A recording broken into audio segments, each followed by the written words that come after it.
Thanks for staying with us and welcome to Breakfast Central Friday edition. TGIF is what you choose to call it, and that's exactly what we call it here.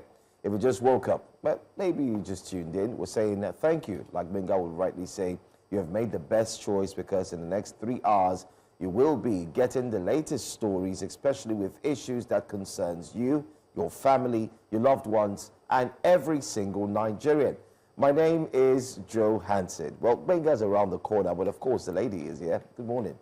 Good morning, and you are welcome to Breakfast Central. Thank you very much for joining us this morning. It's the eve of Valentine's Day. In the next 24 hours, different parts of the country will be packed with people, lovers expressing and showing their love. And we hope that you're well with your loved ones, or you're tucked nicely at home and not caught up in the traffic of Valentine's Day. So from all of us here at Breakfast Central, happy Valentine's Day to you. We'll be bringing you the update regarding our breakfast wake-up conversations. But my name is Olive Emodi, and I must remind you as the director in charge of Breakfast Central YouTube edition to please head to YouTube. New Central TV Live was streaming there. Drop your comments. We will be glad to take your comments on every and any of the stories that we'll be touching on this morning. Maybe we'll start soft by asking, what is your plan for Valentine's Day? Drop a comment in the chat box and let's get talking. Well, don't forget that there's a Lagos City Marathon. So for those who are planning to do anyhow, there would be movement to be restricted, especially for those along the, we're talking to those on the Lekki axis. They might want to be careful because along that line, you'd have traffic on the major Lekki Ekpe Expressway, and if you decide to go towards the back, you'd also have a challenge, especially at the back, because I hear they'll be running along the coastal road. And talking about the coastal road, that forms our first wake-up conversation this morning.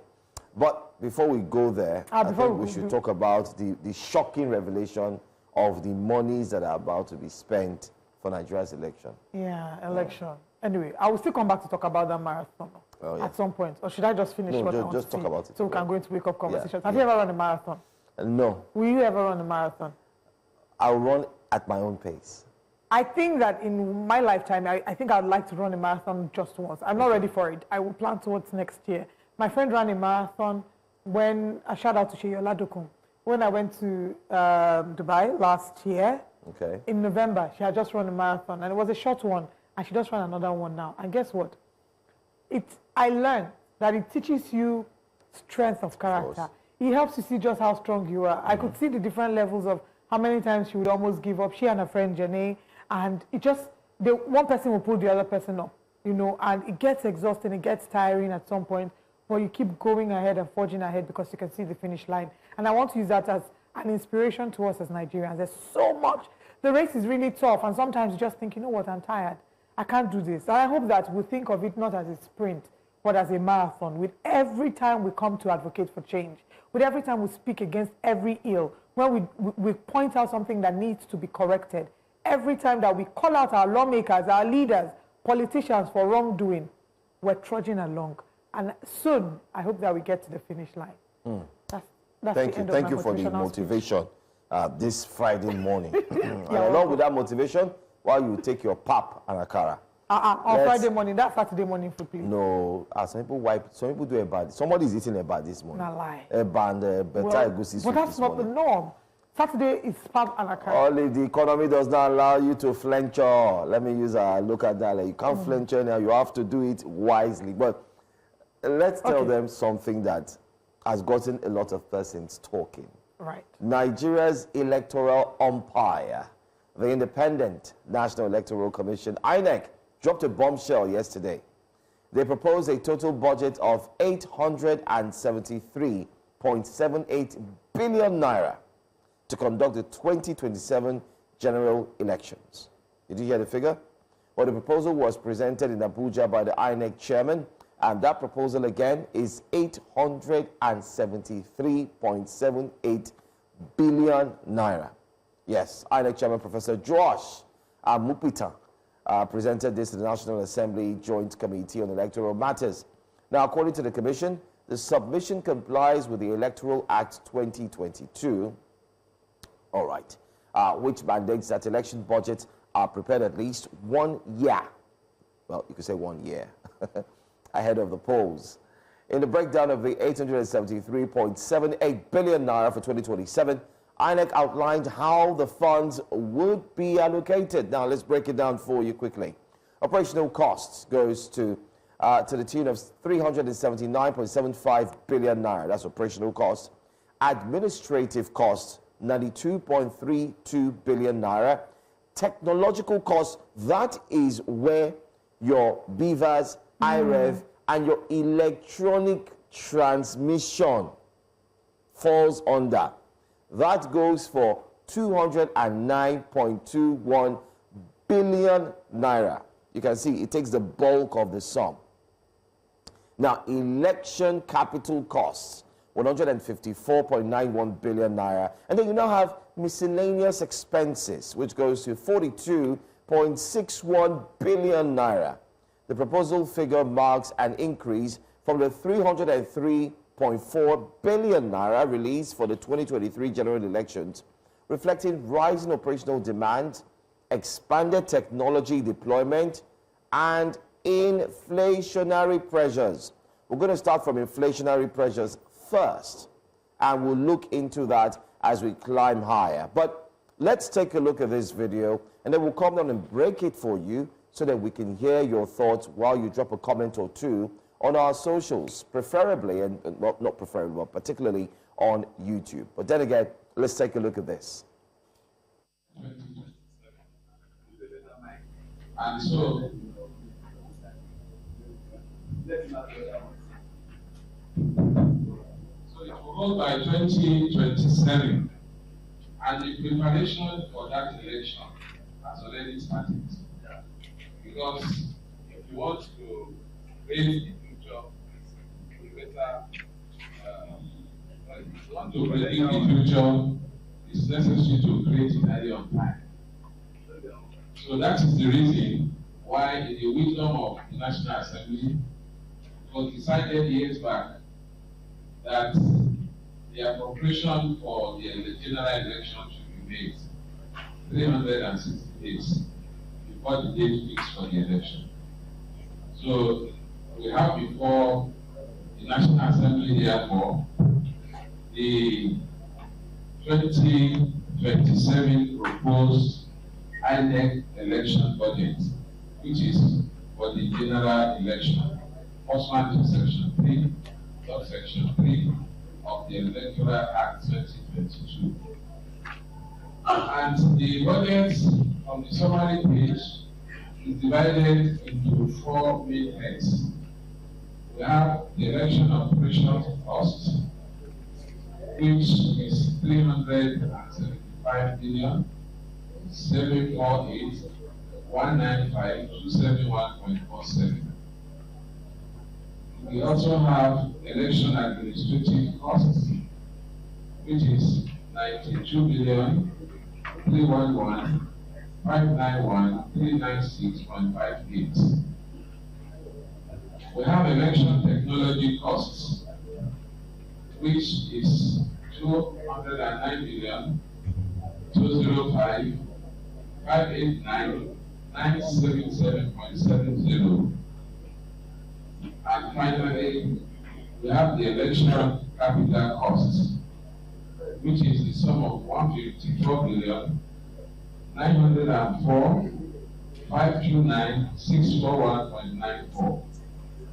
The total proposed budget for the general election is the sum of 832,169,906,287.67, with a miscellaneous expense of 41,608,495,314.39. And now the grand total is 873,738,401,602.08. Mr. Chairman, sir, distinguished members of the committee, all the money you need, nobody has. Democracy is not cheap, but we must spend all our resources for democracy. After you have been elected, what do you do for the people? I do not think profound respect that INEC needs hospital. Private hospital, the INEC hospital too in Abuja. You have offices in the 36 states. You mean if INEC officer in Benin is sick, he has to come to Abuja for treatment? Why do you have to have your INEC hospital? You have INEC special disease. I don't think so. Because this is an area we can avoid so that you focus on your core mandate. Your core mandate is not medicine. It's not healthcare. That's the mandate of the Ministry of Health. And if INEC people in Abuja needs quality healthcare and you think you are not getting it, we talk to the Minister of Health. But honestly, sir, INEC has to be restricted to its core mandate, namely to conduct free, fair, regular elections, not to be running hospitals. Don't have that competence. If INEC man has a post-trade problem, you are going to have a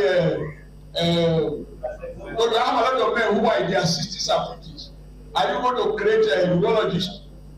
If you have if INEC child has a problem, you are going to have a pediatric doctor. I think these are things. This is God displacement. You respect your leadership. Let that name return to its core mandate and not go into the issues of healthcare facility, going towards groups. The president next to me is from Akah. He's going to travel from New York to Abuja. If INEC president has this, even those in Lagos, you are going to fly from Lagos to Abuja for treatment. Four, these are the avoidable ways which you can deal with. I'm talking of general term now. You didn't start it, but if your predecessor started, you can terminate it and channel the resources to where you need the capacity, the support that you need to be able to give effect to the amended electoral law, which now prescribes electronic transmission. Do you have that cover, infrastructure to enable you to communicate and transmit from all polling stations? Because you need monitoring for that. That's informed. Is it already covered, Mr. Chairman? It's so important that we get a response from. Thank you. Okay, that is why you already made a comment yourself. You came in late. That was the last question that was put in here. And we all agree that on this issue, it is not him that will tell us. We will look at it. He has made a proposal. By the time we look into it and we pass the law, we'll put in anything and also ask what will be adequate for him to appropriate support.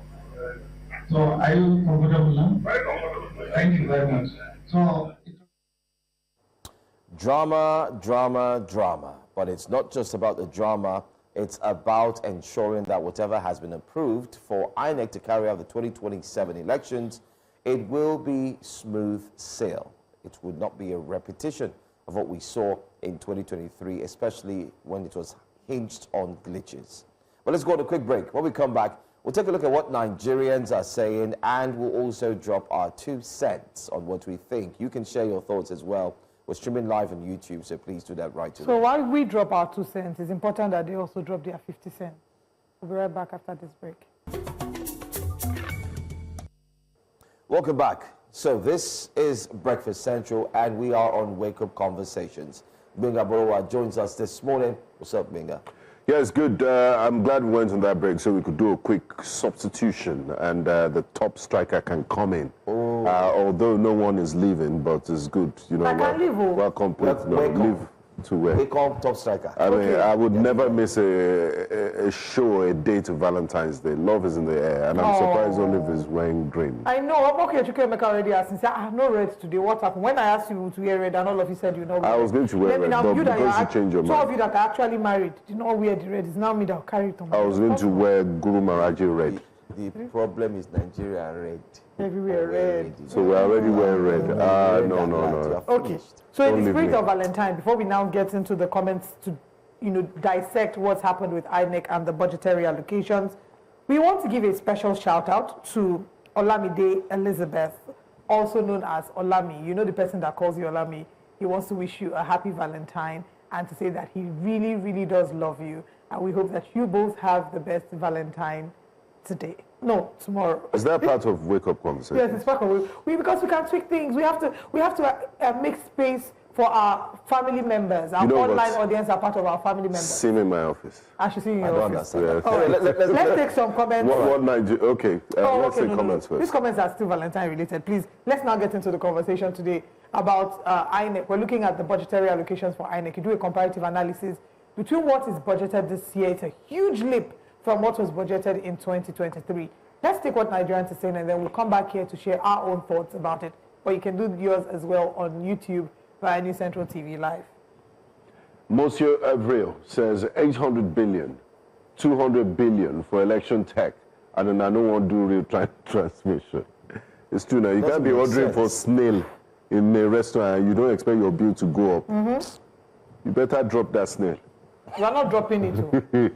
No, I'm saying, I mean, it's just logical. Since we're not dropping it, then, yeah. Come see, come sir. Felicia Olatejile says 200 billion naira for technology alone. We don't want to hear stories after this. I mean, how much did Elon Musk used to start Tesla? As in, I don't get. Yeah. B-Check says, now tell me why networks should be an issue for electronically transmitting results from polling units. No issue. No what I ordered versus what I got. What we ordered must be what we get. EOD says, with over 200 billion budgeted for technology, there shouldn't be any excuses about real-time transmission of votes. All that money cannot go to waste. It's a lot of money. So it's Shalala says, so billions for INEC, but roads are in shambles, education is regressing, Naira is dying slowly, agriculture is basically fighting for survival, it says Iranian government. I wonder what that means. All right, that's all that we have on that story, but you can keep sharing your thoughts regarding that. We need to talk about the increasingly high budget that has been put. It was about 300 billion at the last elections, a huge leap to 800. Yeah. Yes, we will take note of the fact that the exchange rate now is not the same thing as it was. Yeah, and inflation. But still, 800 is a huge leap. You know, one of the things that makes, and it's not just INEC, and we've seen this traditionally in the history of budgeting in Nigeria, is that MDAs, government agencies, ministries will leave their core mandate and they start picking projects. They want to build a healthcare facility in University of Lagos. It's not your business. I mean, face your core mandate. And when you have all these insertions, that's what makes the budget bloated. And then we also have the issue of line items that keep coming back year on year, as if furnitures have expiry dates and vehicles, you know, it's a mess. For INEC Benga, I think Nigerians also need to understand one thing that is certain. In the 2023 elections, you have 313 billion naira. For this, you have 873. So that's like times 2. Yeah, it's just a difference. Yeah, a fraction. Maybe let's say over almost 170% or so, you know, added to the budget. So we're looking at a difference of almost 560 billion naira that is going to be used in terms of difference that will be used for the election. Nigerians are now saying one thing. Should the Senate pass this bill, this budget rather, and say, okay, approved, then there should be no excuses. There should be no case of disenfranchisement. Or a glitch. Or there should be no glitch. It should be, like they always say, free, fair, and general, where everyone's civic right is going to be respected. It simply means that INEC, there will be no room for area boys. I've just confirmed how many percent increase. 179%. Exactly, 179%. Because I'm sure security is also part of that budget. It's there. It's part. It's there. So this is, and I think Nigerians are also calling for Joash Amukwito now to address Nigerians, especially, but I think he should address Nigerians when the budget has been approved. Because once this budget has been approved, then he needs to come out to give Nigerians the full confidence that, listen, based on what was done in the previous elections, we have learned and seen everything that happened, especially the cases of voter intimidation, vote buying, and so on. We have now put XYZ in place, which means that with this huge budget that we are going to have, we will solve all of those issues. Please, I think, Benga, sorry to just to finalize, and I think just as you have presidential debates, the INEC boss should also be open to debates from Nigeria. Not a debate, a world press conference. A one-on-one press conference where journalists are free to ask questions. Exactly. Yes. Let him be open to that, where people would now have a seat, a tete-a-tete with him and ask him questions. These individuals will come from the different political parties, so that whatever he says on live television, broadcast live, Nigerians will hold him. Not that he will go to Chatham House and say A, and then come to Nigeria and say, after all, I did, the law didn't stipulate that I must use this process. I think these are the steps that must be taken. Absolutely. Joash Amokwito's duty is now put on the front burner, on the plate, before Nigerians to see if it's going to deliver. Just before you go on, I want us to put back that graphic with the breakdown.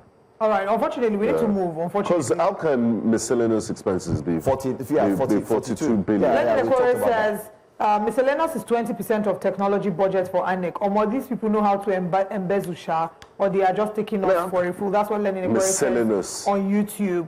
Melvin Orianwo says, bros, the last chairman gave assurances. People came from abroad to vote. What happened in Nigeria is a joke.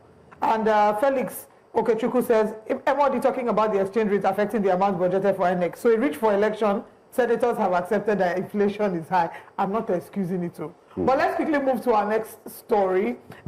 Security operatives on Thursday reportedly attempted to arrest former Kaduna State Governor Nasir El-Rufai at the Nnamdi Azikiwe International Airport, Abuja, shortly after he arrived from Cairo, Egypt. Muyiwa Adeleke, Mr. El-Rufai's media aide, stated in a post on X that security agents approached the former governor immediately after he disembarked from his flight. According to him, El-Rufai declined to accompany the operatives, insisting that he had not been formally invited for questioning. A viral video circulating online showed supporters of the former governor at the airport chanting solidarity songs and forming a protective ring around him, thereby preventing the former Kaduna governor and former minister of the FCT from being arrested. Speaking after the incident in a brief post on X, the former governor said his legal team had already responded to the incident. El-Rufai lawyers described the incident as a flagrant violation of constitutional rights, executive overreach, and a deliberate disregard for the rule of law. According to the legal team, El-Rufai had been invited by the EFCC while he was already outside the country, a development, they said, made immediate compliance impossible. Now this is the video.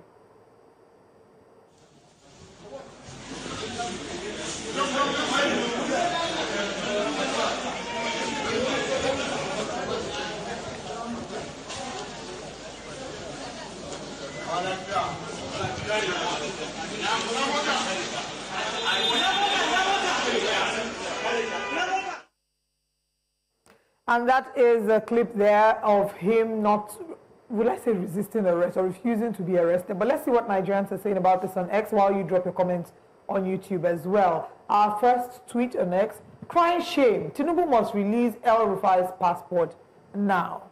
From Omoyele Sowor. I just watched a video of the attempted arrest by Nasir El-Rufai at the airport. I condemn it. Such reckless excesses by a failing government cannot be tolerated, Abdul Mahmoud says. And in the next tweet, but that was how you got me abducted from Port Harcourt on May 8, 2019, without any warrant. Maybe because I'm just an ordinary citizen and not a former governor like you. As long as the sun rises and settles, you will surely have a taste of your medicine, Malam Nasir El-Rufai. These are such strong allegations by Stephen Kefas. Timmy the law says Nasir El-Rufai has no business talking about the rule of law. No governor between 2015 and 2023 abused due process like he did. He demolished houses despite court injunctions. Critics were detained without court orders. Tinubu has not done 1% of what El-Rufai did. Timmy the law says. Gentlemen? You know what they say is, what is good for the goose is good for the gander. And in the same breath, an eye for an eye makes the world blind. He's going to appear before the EFCC on Monday. On Monday, yeah. Yes, so on Monday, he asked for a formal invitation, and I think they've sent that to him. I mean, El-Rufai is not the kind of person that the EFCC would invite and he would start... Don't forget, he made a strong claim that the president withdraws 100 billion naira monthly from the government account, from the federal government account. So maybe that could be one of the reasons why they've called it. And they've also been insinuating it, because if you remember the newspaper headlines yesterday, we saw a piece there that says since his aides have been arrested, is anticipating this arrest. So we wait and see. I mean, if he's clean, if he has no case to answer, he will definitely be released to go about his duty. But absolutely. Let things be done properly. All right. I mean, on Monday, we'll have update on that regarding his visit to the EFCC and what the results of that will be. But you can keep sharing your thoughts on YouTube via News Central TV Live. Let's now get into the proper conversations for today by sharing with you our top stories. Our top stories today on Breakfast Central. INEC proposes 873 billion naira for 2027 elections. We're breaking the details of that down. Reactions trail Senate's clause on electronic transmission of votes. That is still a core conversation to be had. The House of Reps shares position on electoral reforms. Controversy, state of the nation will be a key part to look at today. The PDP leadership in passing, the appeal court reserves judgment on the PDP case. And as usual, we'll bring you the newspaper front pages. Stay with us for all these and more.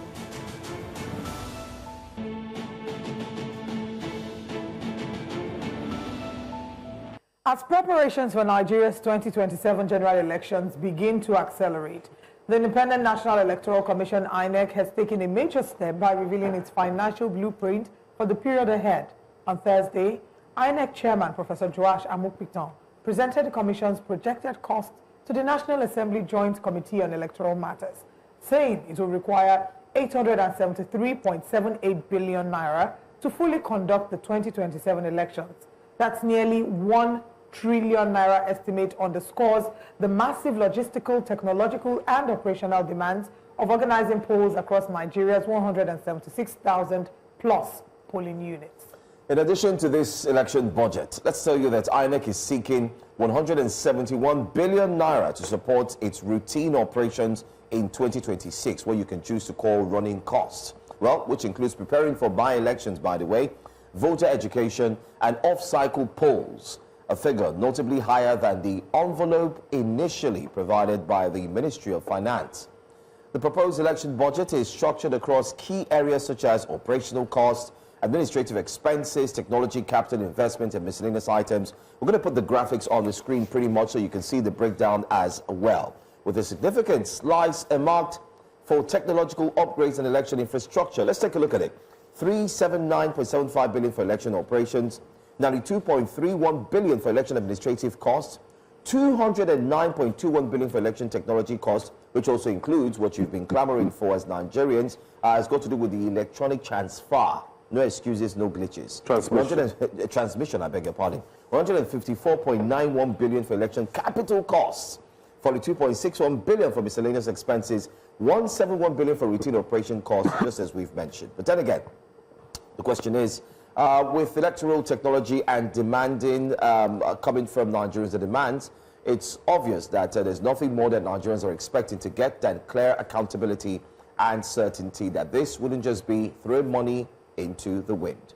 Our guest is a political analyst, and he's here to talk about this. He's a huge follower of all the elections from time immemorial. We do have Charles there who's here with us. Good morning. Thank you for being here. Thank you, I appreciate it. But I'm quite a bit, it's quite unnerving. And I apologize. Facing 3 panel of judges. They're all on the same side. They're all on the same side. Okay, I mean, as a journalist as well, you've taken time to write these stories, to follow this. Your pen has been talking, same as your mouth. I've been talking. It's very good that we look into this one. Yes. First of all, I don't know, but I think it's good to get your reaction when you saw the figures. What came to your mind at first? What the Pidgin people will say, my heart was doing jiggy jiggy. Everywhere first blow. Honestly speaking, because I can't, again, I said, okay, why don't I even just look at the breakdown before I begin to, whether hurl stones at people. But when I look at the breakdown, they tried a bit to convince me, but there are some aspects. For instance, the miscellaneous and operational costs, what are these things, you know? And then the 177 billion naira for the one for this year, 2026, they said for cycle election and all that. I look at it. But again, I said, it's all about money, money, money. We never get results given to us as Nigerians. I don't know whether because we have a lot of money whether we have a lot of money to spend. That's why when they bring those figures, humongous amount of money, and then in most cases, they are past. When you look at it vis-a-vis what they are giving you result, then you must say, is it justifiable for you to now giving them money every 4 years, so much money? But the elections have not been held yet, so... No, but I'm basing my judgment on the past. Okay, let me give an example. For instance, in 2020, for the 2023 election, INEC said they needed about 355.3 billion, if I'm not mistaken, for that election.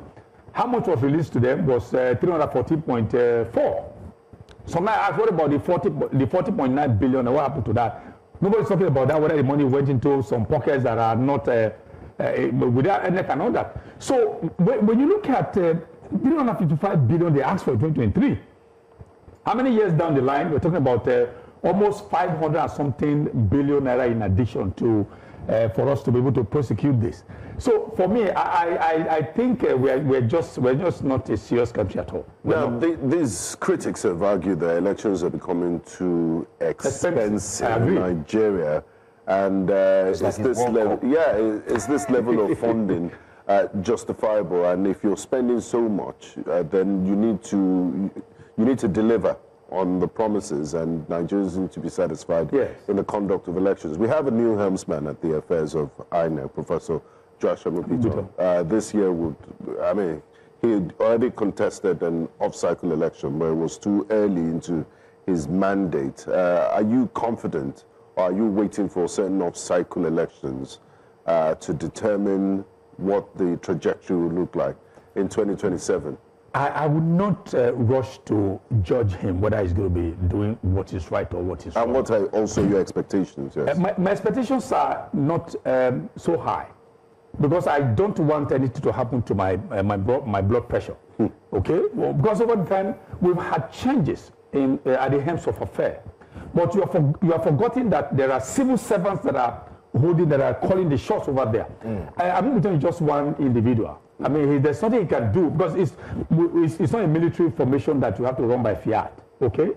Because there are certain things that you can't do, that even when you are the head of that agency. So there are principalities and powers within agencies that will not allow him to even do anything. So Jaga was there, he did his bit. Professor Mahmoud Yakubu also came as an then. I understand that this man has a very good track record, but again, if you have good track record and then we're working with principalities and power in an institution, there's no way that your track record will ever give us anything good. But as an optimist, I hope, I'm wishing that there will be a marked difference from what he's going to give us and what we have received in the past. All right, let's look at 2023. We have a breakdown of what was spent in 2023 and what money went where. So the 2023 election budget, total budget proposed and approved for 2023 elections is 305 billion naira. Total budget used in 2023 elections, 355.298 billion naira. 159.7 billion naira was for electoral operations, 20.4 billion naira for electoral administrative costs, 117.3 billion naira for electoral technology, 7.4 billion naira set aside for miscellaneous. They call it miscellaneous. I mean, the nomenclature changed from unforeseen to miscellaneous. I guess how much miscellaneous is now? I think 42 billion. About 42 billion. We have the numbers. Okay, so let's compare now. 42.6. So see, it's like a progressive increase. Conduct elections in Togo and Republic of Benin. But in Togo anyway. Yes. This is Nigeria. But you see, I think we need to insist, when you are giving us a figure, can you break down what miscellaneous is very ambiguous. Very ambiguous. I agree. What makes up the miscellaneous? Point number one, this is what we're going to be spending. Point number two, which is why now they are kicking against the envelope system. I prefer the envelope system to the zero system. Can you explain to our viewers? Okay, in budgeting you have both envelope budgeting and zero budgeting. Okay, when the envelope budgeting means that if you allocate, for instance, in your own home now, you have about 100,000 naira a month you are going to be spending. You are going to be giving your wife, for instance, 20,000 naira for electricity or for feeding, and so on and so on. So if within that within that month, your wife was able to spend, she has finished 20,000 naira, and the month is due about 15 days. Okay, there's something to do. You can't do anything because it's already budgeted. 20,000 naira, nothing more than that. So what happens is that the subsequent month, your wife will now have to readjust to ensure that the 20,000 naira, actually is spent for that 1 month. That's exactly what they did for INEC. We are giving you this money. If you finish spending it, don't come to us. But INEC is now saying, no, they should go to zero. Zero budgeting means that if it's 20,000 naira for food, for instance, and then you have other things that are going for that, you can dip into the other thing and bring it to food. But the National Assembly said, no, what we are budgeted for a certain thing must be for that, so that you will be able to say, okay, accountability will be easier for us. Yeah. But with what we have now, I'm sure they've thrown away the envelope budgeting and have gone to zero budgeting, which is why this amount of money. So what we're saying now is a 179% increase. That's what we saw in 2020. How many years? From a civic accountability standpoint, what would you say should justify? Is there any parameter that should justify this kind of increase? Well, maybe the one they get for technological jargons they give, well, because everybody's clamoring for electronic transmission and all this, whatnot, whether it's going to be retail, not going to be retail, and of course, technology is very expensive, and it's also a new phenomenon here in this country. So people are going to be saying, okay, why don't we allow them to do that so that they can give us what they promised? So for that, I would say, okay, yes, I can justify that because, as I said, technology is very, very expensive. But the other miscellaneous and this and that and other, and then the other one I'm also happy about is about I think about 32 billion naira for NYC, that each corps member is going to be 700 will receive, instead of lower, they're going to be getting about 145,000 naira per day, which of course I think is justifiable. But for me, all this what I call it for sin, what I call it miscellaneous, whatever nomenclature you're giving it, for me, I'm not. For them to put that amount at 42 billion, they also did some calculations to arrive at 42. They didn't just pick it up from the sky. So they should give us a breakdown. But you see, there's one they said operational cost. Yeah. There's one they say, the other one about what do you call it, something. I mean, there are certain things that are similar. If you look at it, there's one for operational cost, there's one for associate cost and all that. They are similar. So operation and administrative. What's the difference? Exactly. So I asked myself, operational cost, administrative cost. What's the difference between operational cost is for off-cycle elections. It's for preparing for those elections in these states. That's for operation. So yes. So what about the administrative cost? Administrative it has to do with staff and all that and one of that? To run internet, office space, and but they also do operation. It's like you have line items, water, 100 naira, H2O, 100 naira. Oxygen. Yes. Well, you like, or liquid. So for me, I think we in this country, we don't do well enough to ask them certain questions. Like what we are doing now, we're trying to provoke the debate about what make up the miscellaneous. Can you explain to us, break it down point by point, head by head? If you're able to do that, I will say, okay. I mean, justify that. Yeah, also, in this budget, it's been highlighted that INEC wants to have two hospitals. Two hospitals are added in that administrative cost you saw. Two. The question now is, why would INEC have hospitals?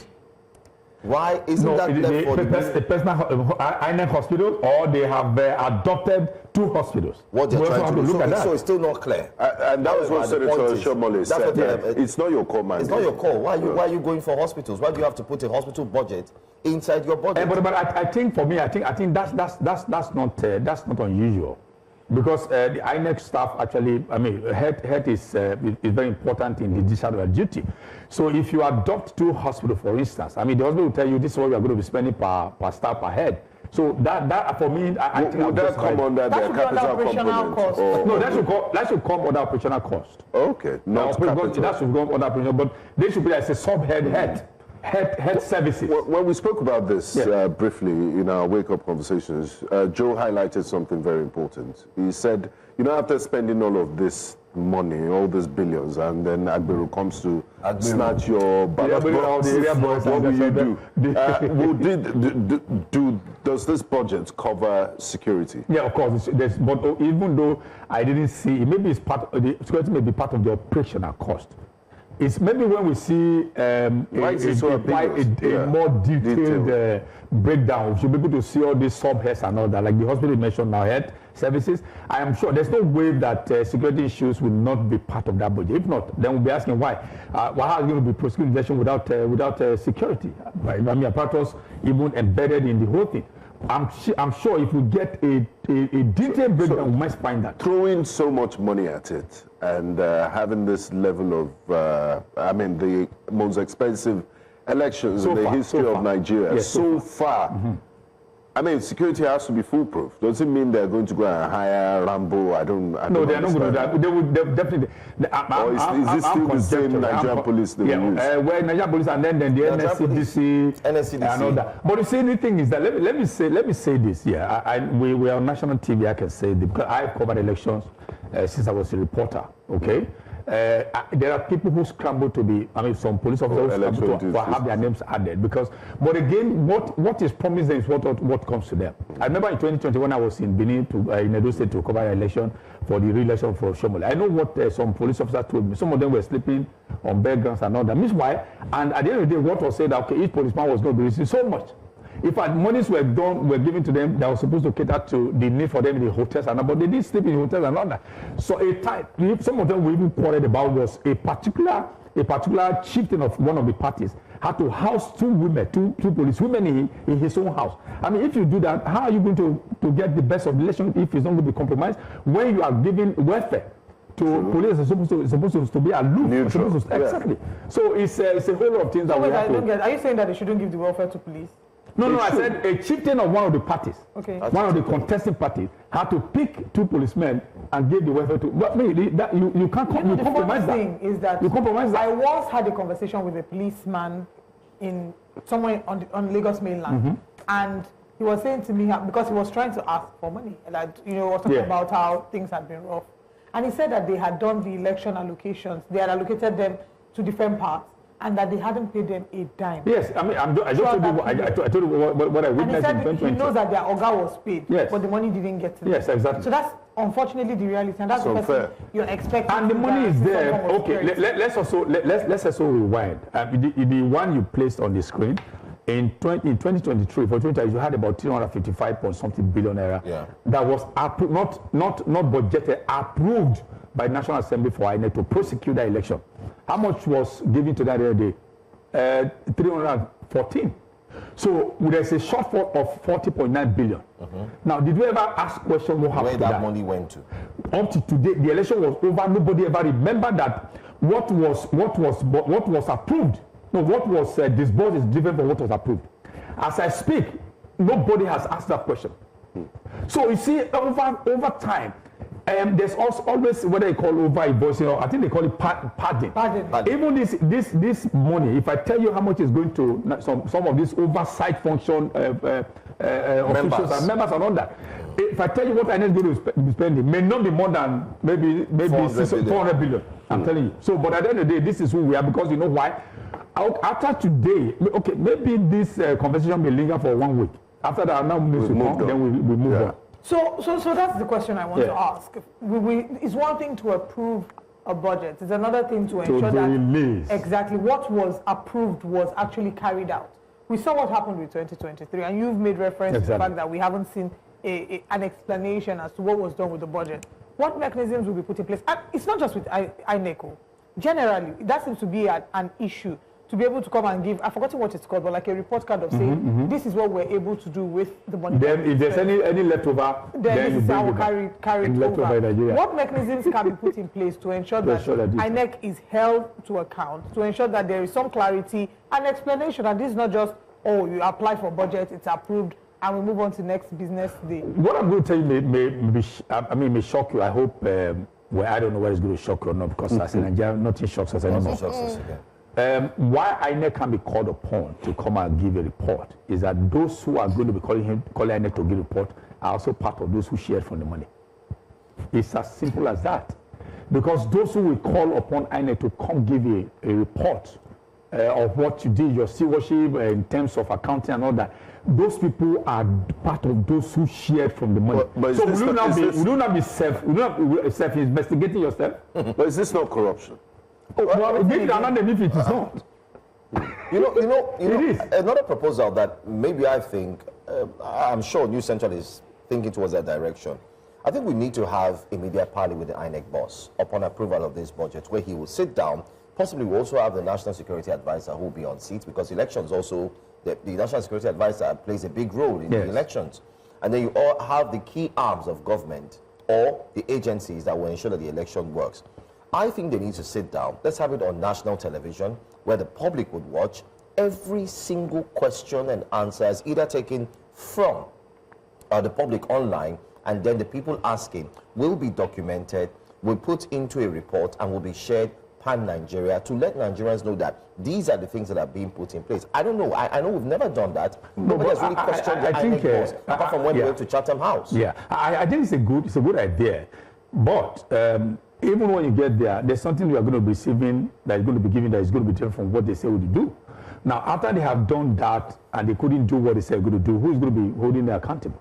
I mean, we'll move on because the news item will come, we'll feast on it, and then forget that whoever asked INEC chairman what he's going to do, whether he did what he thought he was going to do. So accountability is a problem in this country. As I said, we are always in a haste to move away from a particular news item to the next, because we want to break news. I'm a broadcaster myself. I'm also guilty because we want to hasten to look. It's a school. It's a school. Yeah. So as we are rushing about school, then we are forgetting that this is a development. So what about the follow is always a problem. Because as I mentioned, because I've asked my question because I was part. I discussed it on the radio, I discussed it on television at that time when I never was asking for about 5 or something billion. After the election, like, okay, how much was released was about up to today 40.9 billion. Nobody has ever. We need a budget implementation report for INEC. Absolutely. Yeah, you need it, but again, this is what they do. Every kobo has been accounted for in that budget. I'm telling you. Every kobo, even your clothes, even what you're wearing, I'm telling you, there's no way, you can't find them guilty because they have accounted for everything.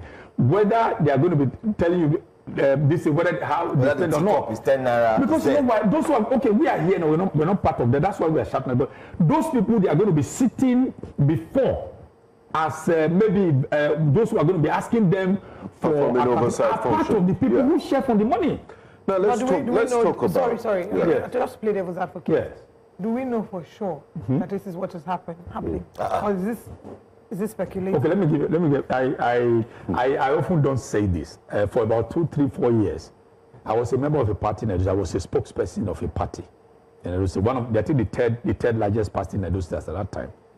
I mentioned, he said DC today. ADC was still largest, but no, I no longer carry any card, any membership card. And so I can tell you what takes place I rose to that. I mean, I was a delegate to Abuja during the 2019, 2018 convention. So I can tell you, I've operated from that height. I can tell you exactly. From an insider point of view. I'm an insider. I'm telling you, being a journalist and also being on the other side, I can tell you what happens. Now let's talk about this. The 2023 elections, as at 2023, was the most expensive election in the history of Nigeria. So we thought. Yes. So we thought until this game. One of the reasons why it was expensive is because of the introduction of technology like BVAS and the IREV. Now, 3-4 years down the line, the election cost has almost tripled.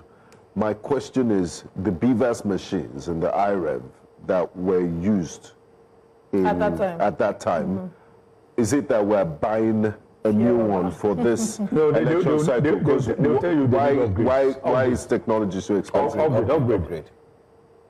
Upgrade is as expensive as buying. Well, and I mentioned, I'm not so trying to. So it means the elections in 4 years' time too will be the most expensive. Maybe 2.2 trillion.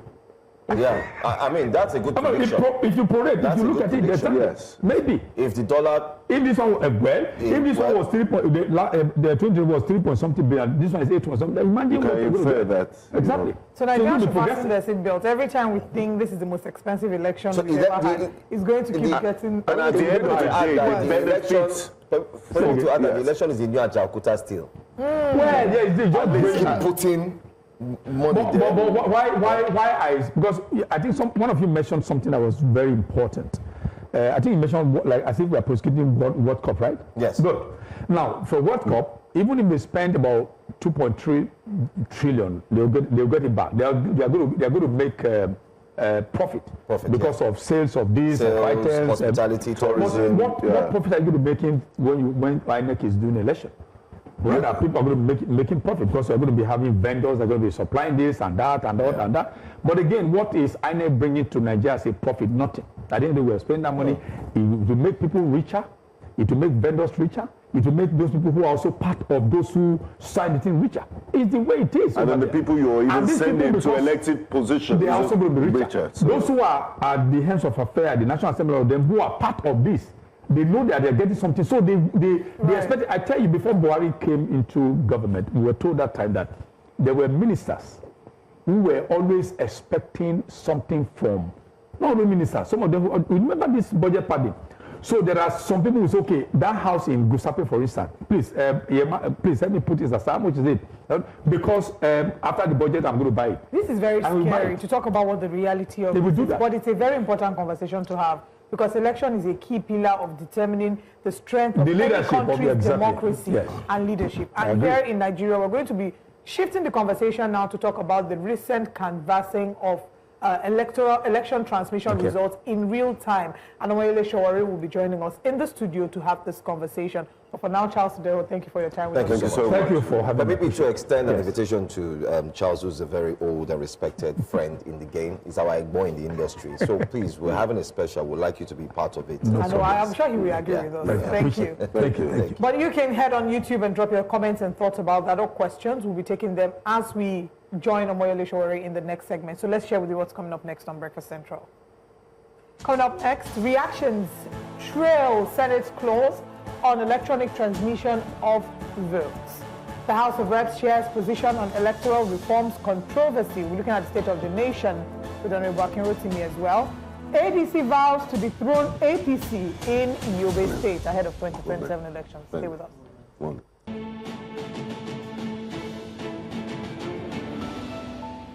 The Nigerian Senate has reignited debate over electoral transparency after approving an amendment to the Electoral Act that retains manual transmission of results as a backup option.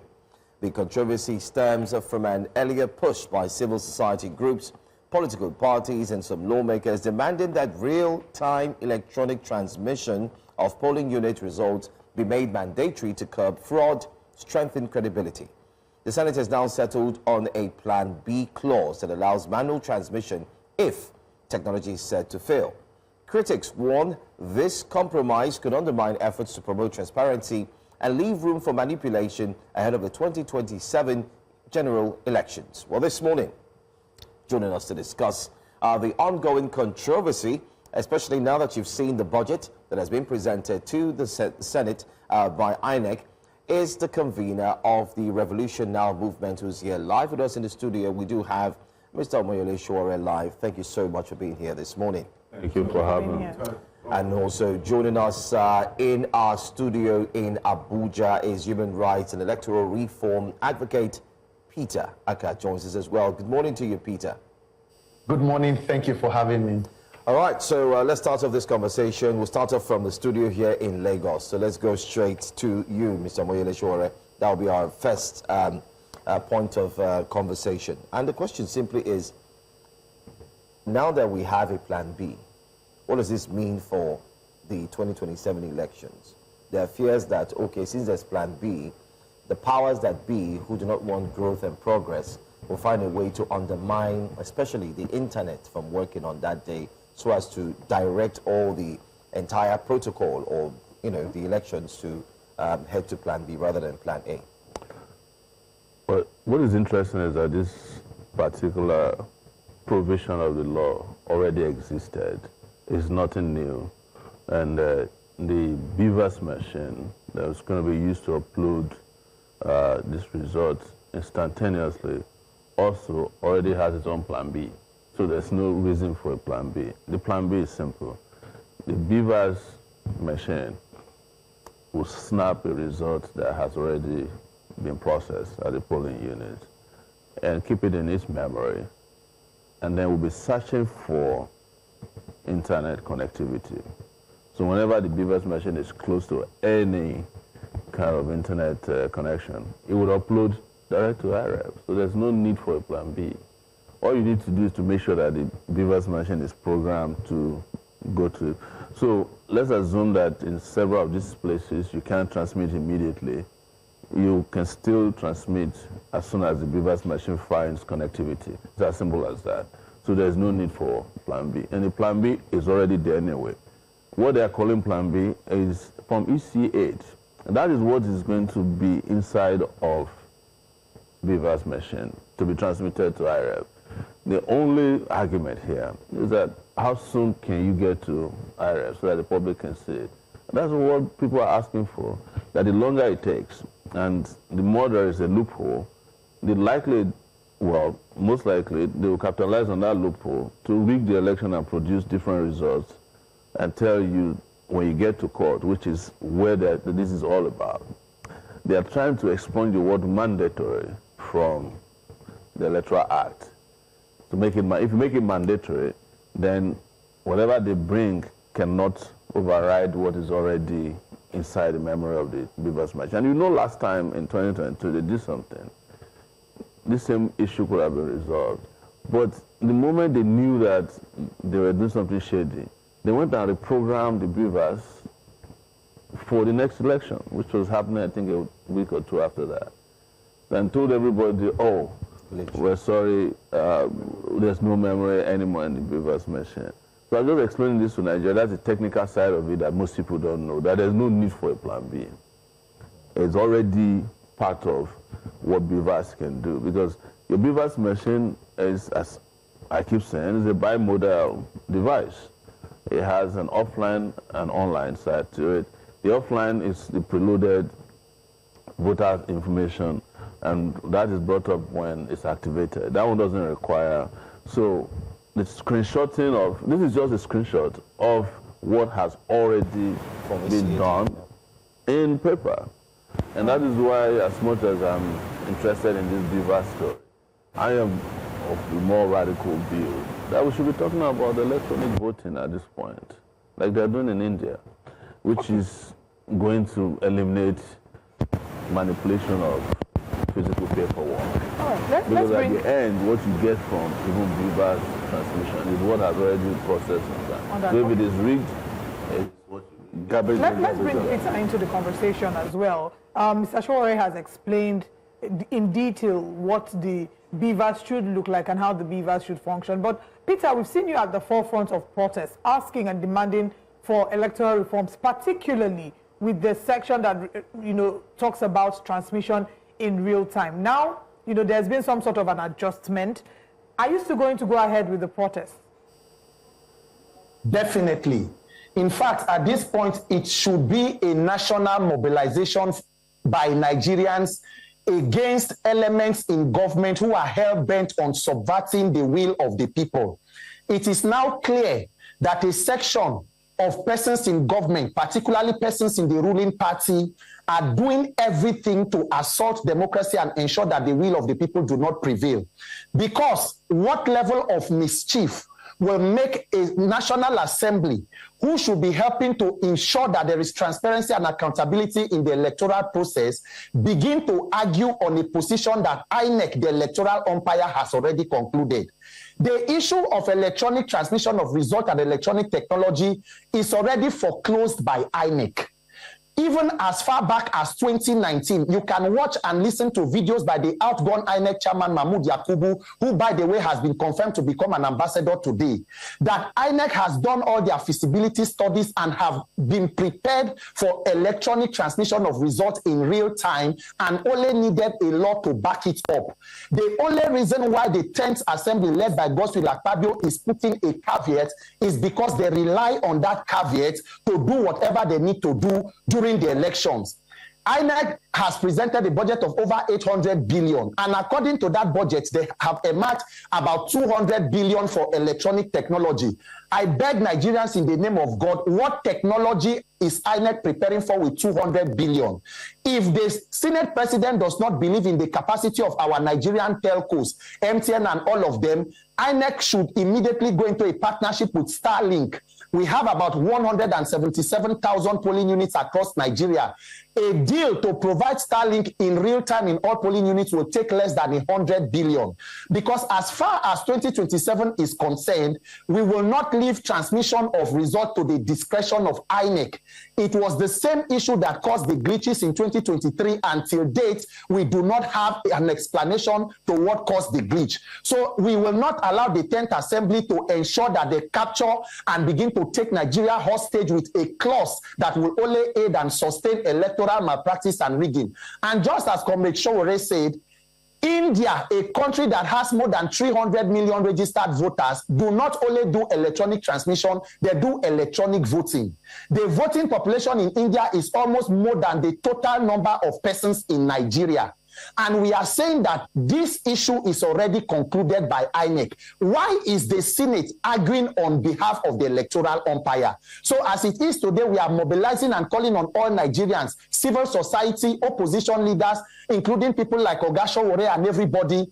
Nigerians must insist. Whatever that the Senate president is doing, they are playing a script from the villa. President Tinubu has been quiet, but it's not neutral. They want to drag this thing to the end of February so that at the end it becomes late and stale. We must reject it. Every Nigerian must ensure that our votes must count, and it must begin by getting the new bill to be passed, and not just passed without mischief. You want civil society leaders like Mr. Sowore and others to join in the protest. We did see that His Excellency Peter Obi joined you. We saw that Mr. Rotimi Amechi, His Excellency Mr. Rotimi Amechi joined you as well. What is the importance of these political leaders, joining you? Because there are those who have advocated against this, saying that it might in some measure be politicized. So what is the importance, or do you see the importance in these political leaders joining you? Everybody should be political in a country. I mean, these are the persons who contested elections in 2023. When they lost, they all were headed to the court, meaning they disagreed with the outcome of that election, meaning somebody did not do something well and they believed in their capacities to win, such that they contested the outcome of that election. So it is only natural that if as leaders in the opposition, you believe that a system must be made efficient for the votes of the people to count and not repeat the same shenanigans of last year, then you will be at the forefront. Because let us not forget that the same President Tinubu who is in power today, in 2014 they were on the streets on the same issue, holding INEC by the jugular. Tinubu protested, Buhari protested, Lai Mohammed Odigi Oyegun, the former APC chairman. So therefore, today as it is, the persons who want to lead Nigeria must prove that it is not all about just winning an election, but that you mean well enough for this country to stand with the people. The Nigerian people have experienced tremendous voter apathy. We cannot have a situation where 93 million persons, according to INEC, will register to vote. 87 million will receive PVCs, and less than 30 million will come out to vote. Mr. Bola Tinubu is seated in the villa with less than 9 million votes. In what examination does a person score less than 50% and is promoted to the next class? It only happens in Nigeria, where a person will have a mandate of less than 20% or 25% of the country. So any person who is well-meaning, it does not matter whether they say we are political, we are not political, everybody must come out and fight for the benefits and the survival of Nigeria. If the persons who are destroying Nigeria are in a political party, why should those who are fighting for a better Nigeria not also take a political position? So this is not about political parties. This is not it is just about well-meaning Nigerians who are sick and tired of being sick and tired, coming together to mobilize and say enough. The foundation of our democracy are free, fair, and credible elections. There is no country where votes count, where leaders will continue to act irresponsibly. There is no country where votes count, where more than 100 persons will be killed in Kwara, and instead of the president to visit Kwara, he rather attended the wedding of a minister for state for defense.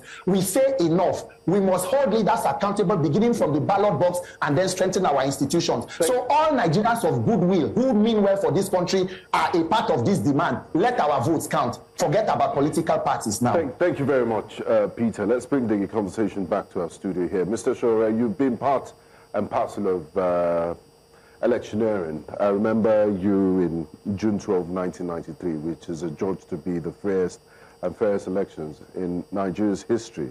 Now let's fast forward to present-day Nigeria. Yesterday at the Senate in Abuja, the new helmsman at INEC, Professor Joshua Mufita, defended what will be Nigeria's most expensive elections, 800 billion plus. and they say to whom much is given, much is expected. Now that we've thrown so much money at it, and there's a new man whose CV looks quite good on paper, but is yet to be battle-tested. What are your expectations? Are you hopeful that, you know, perhaps we might get to the same heights we got to in 1993, looking 40 years down the line, 30 years?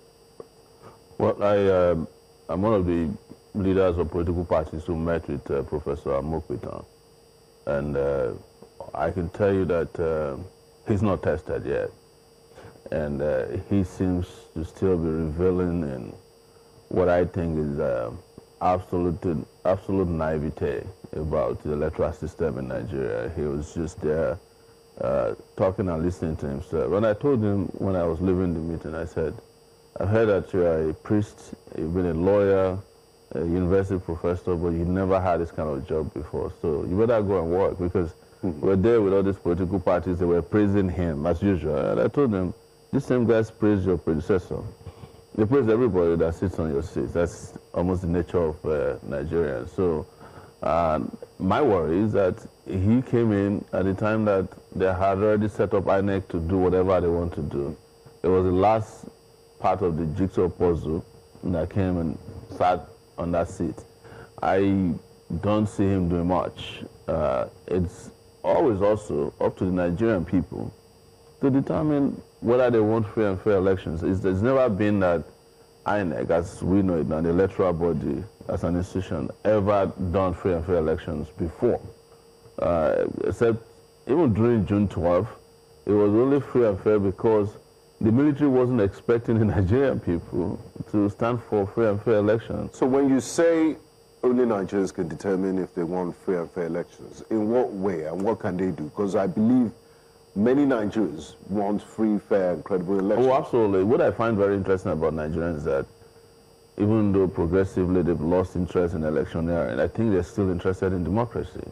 And that's why you see the excitement.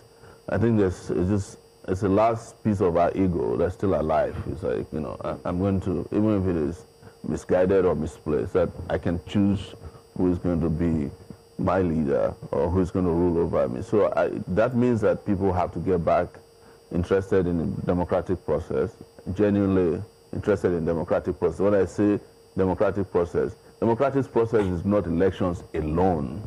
That's some big mistake people make. You can actually elect someone who may not be your choice and decide democratically to stand on the day of his swearing in and say you don't want him anymore. He will never be sworn in.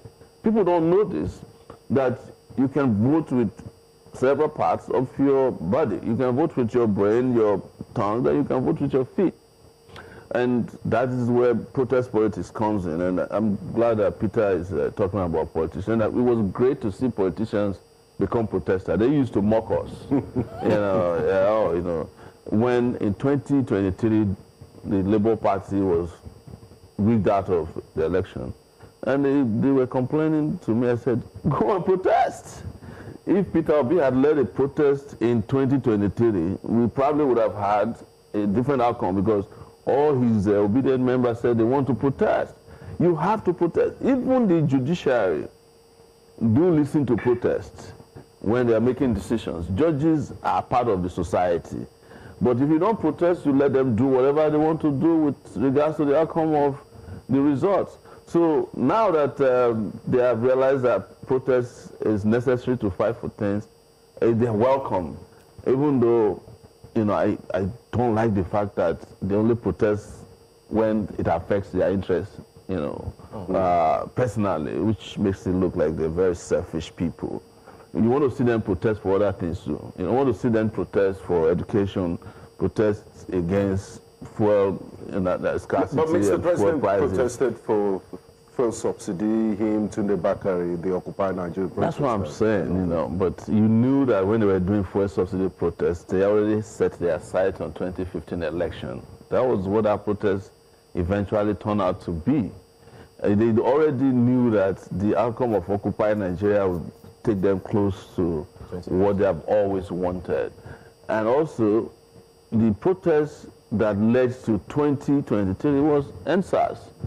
Politicians did not protest, but they hijacked the NSAS gains. You know, some on the right, some on the left. So this time around, whatever protests were got, because it looks to me in recent history that a seismic shift happens almost after a major uprising. So if there's going to be another one, then we should manage the outcome, because the politicians are so smart, you know, I mean, very shrewd. I won't call it smartness, very, you know, very shrewd, deceptive, and very manipulative when it comes to hijacking the gains of mass uprising. So do you think the politicians who are currently joining will maybe hijack the gains of these protests?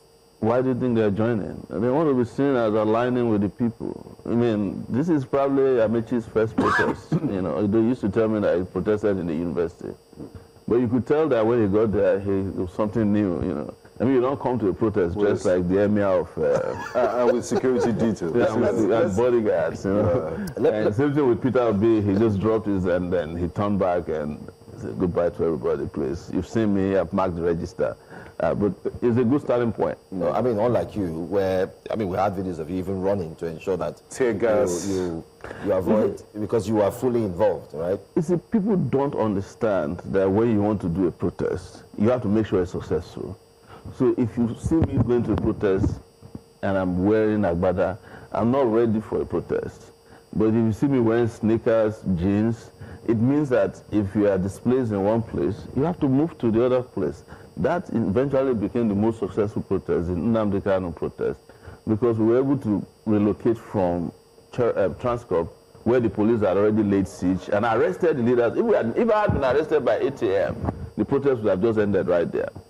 Okay. But because we relocated to different parts of the city, it became a very, very successful protest. You know, the flights disruptions, and the government would never forget that protest. So that's how to protest. They should come to our school and learn how to protest. Okay. All right, let me go back to Peter. There is a major concern here. Peter, you were live with us here in the studios in Lagos.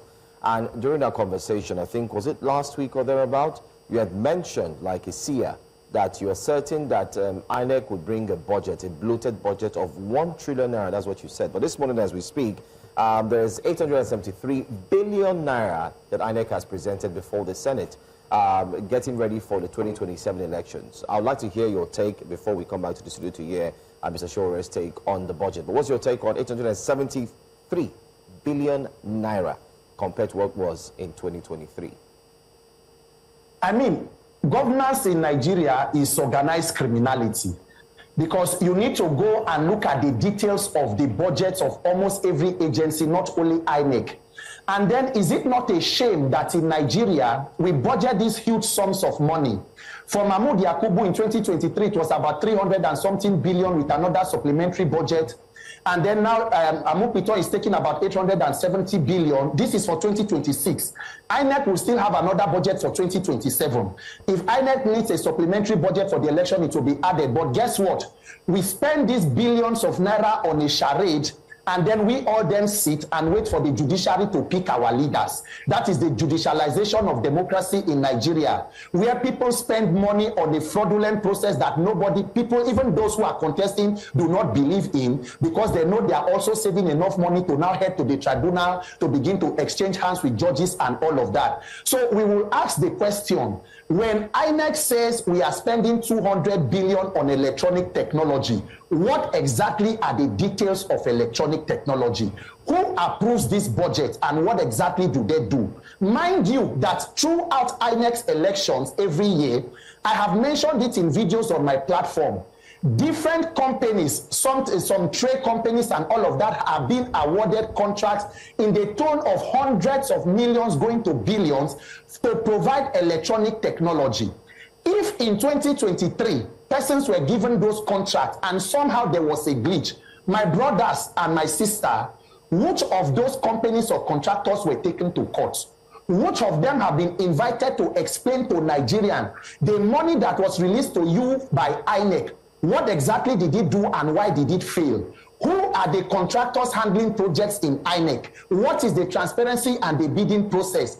Are we sure that it is not politicians who are being given contract to print electoral sensitive, so-called sensitive materials? How is INEC spending the money that is given to it? What independent body is auditing INEC? Are you sure if we carry out a thorough audit on INEC, we will not see the hand of Jacob and the voice of Esau screaming in INEC?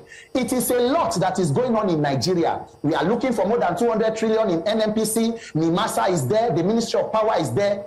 If Nigerians do not fix this election issue by 2027, the criminality in government will be consolidated on. And that is why, for me, I'm pleading with everybody in opposition, we must unite at this point. Civil society, Nigeria, everybody must see how we can build areas of consensus and build bridges to work together.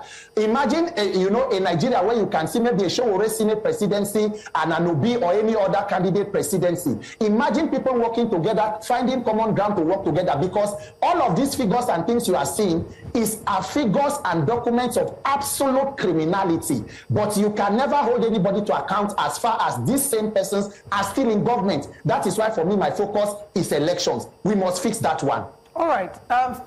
Just to piggyback off what Peter has said, he said his focus is on elections, even though the protest is to ensure that the transmission is done in real time. And that's also a sentiment you shared earlier, yes, when you said this is not your actual focus, that your major focus will be on elections. And when we come back from this break, I'd like you to explain what you mean by your focus being on the elections. For our YouTube audience, please drop your comments and your thoughts in the chat box. We're streaming via News Central TV Live. And we'll be right back to continue this conversation after the break.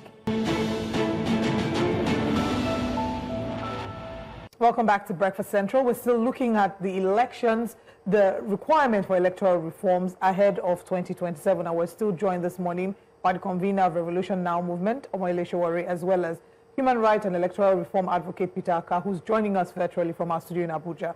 Before we went on the break, Peter was talking about how his focus isn't just about electoral reforms, but elections. And at the start of this conversation, that was also a line that you shared.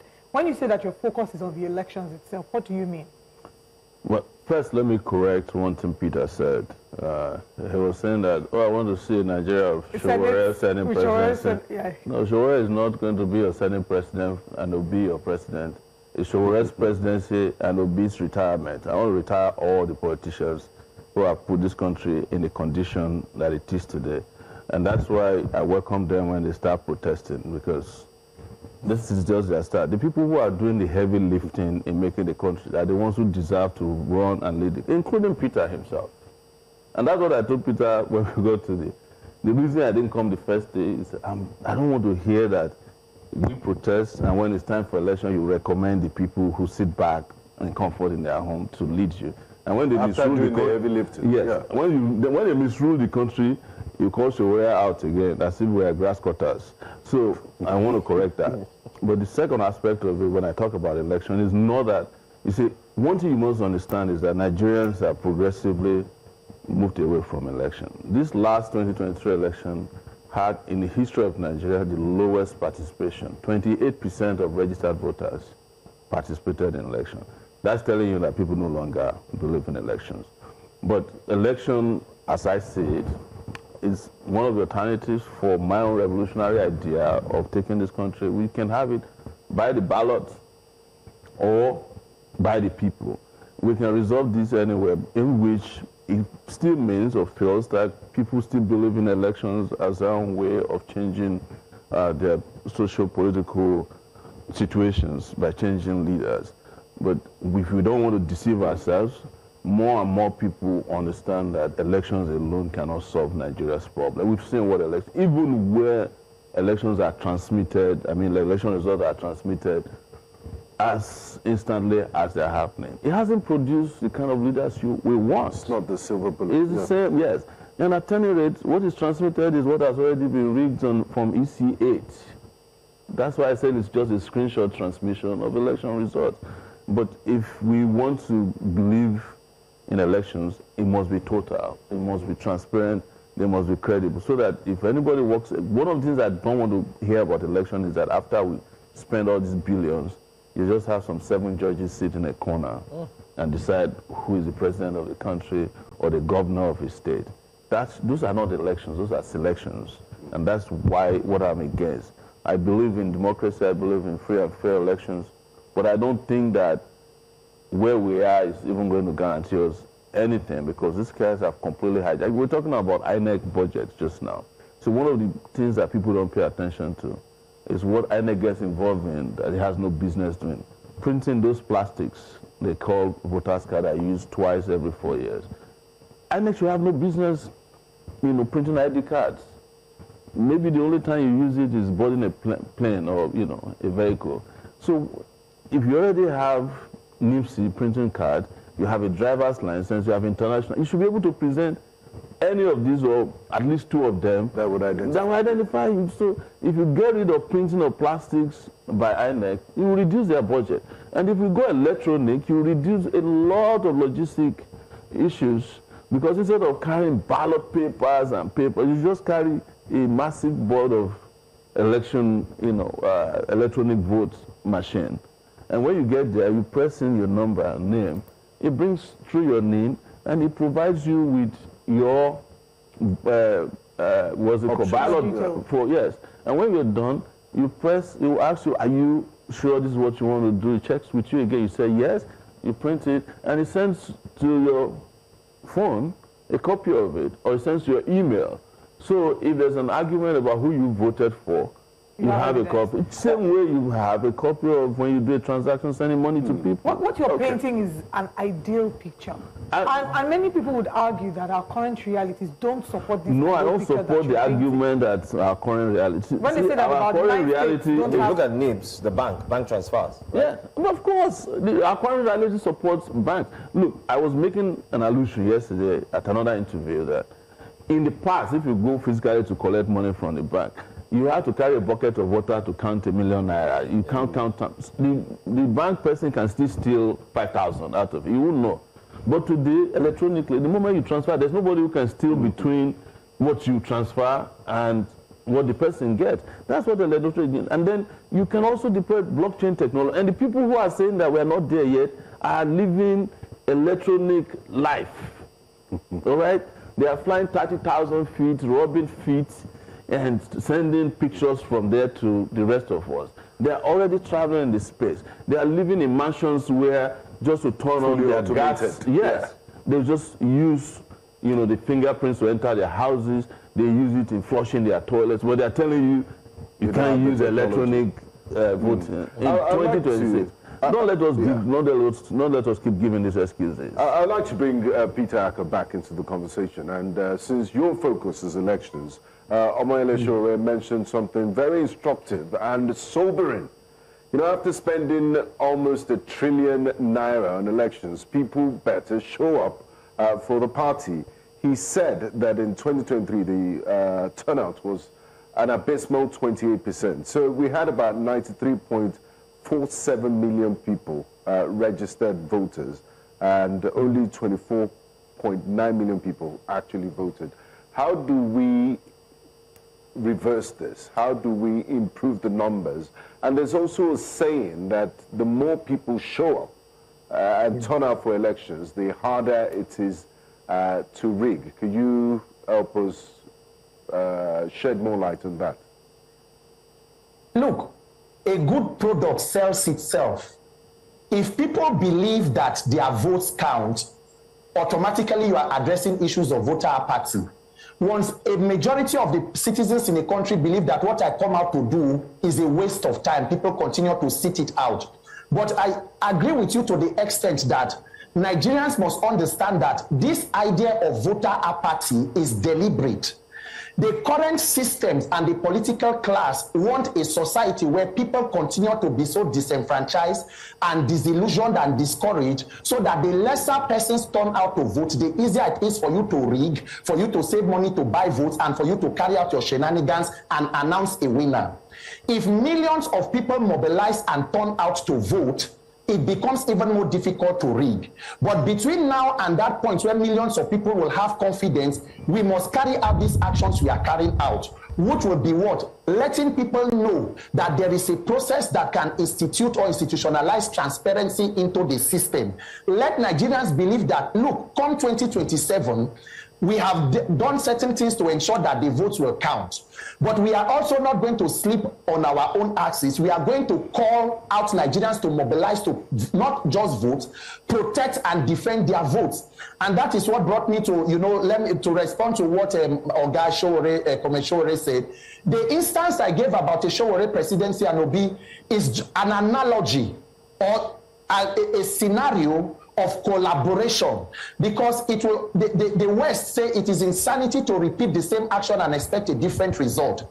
We will either ask ourselves, do we want to make progress as a country, or we want to continue this infighting and then give access to the criminals in power to continue to lead? So it is either we want to fight and take out the ruling party or the persons who we do not agree with, or we also become the opposition of the opposition, because we cannot continue in this, oh, B is bad, this is bad, that everybody is bad. We have to come together and agree.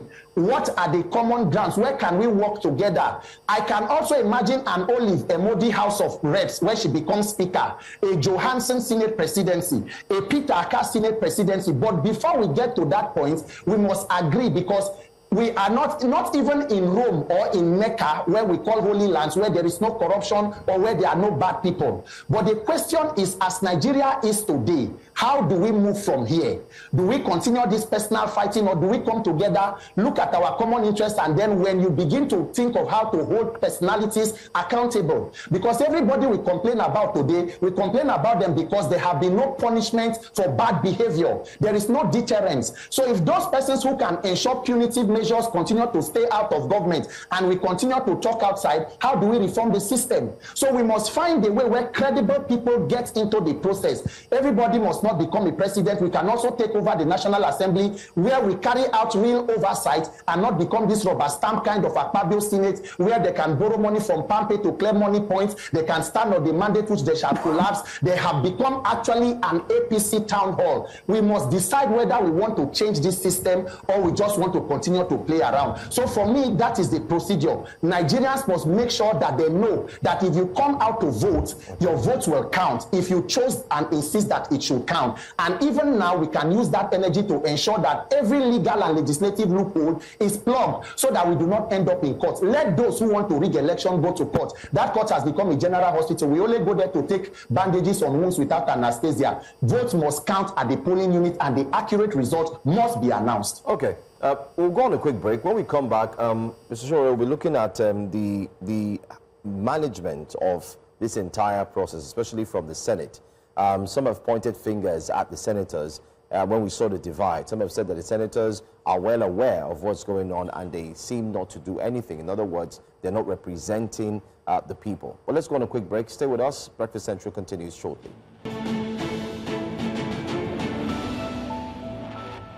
Welcome back. We're still having the conversation, heated one, if you may call it, concerning Nigeria's drive towards having a free and fair election, with INEC releasing a budget and not forgetting to the call for electronic transmission. Our guest is Omoyele Sowor live in the studio, and Peter Akah also live in Abuja studio. But let's come back to the big question I wanted to ask before the break.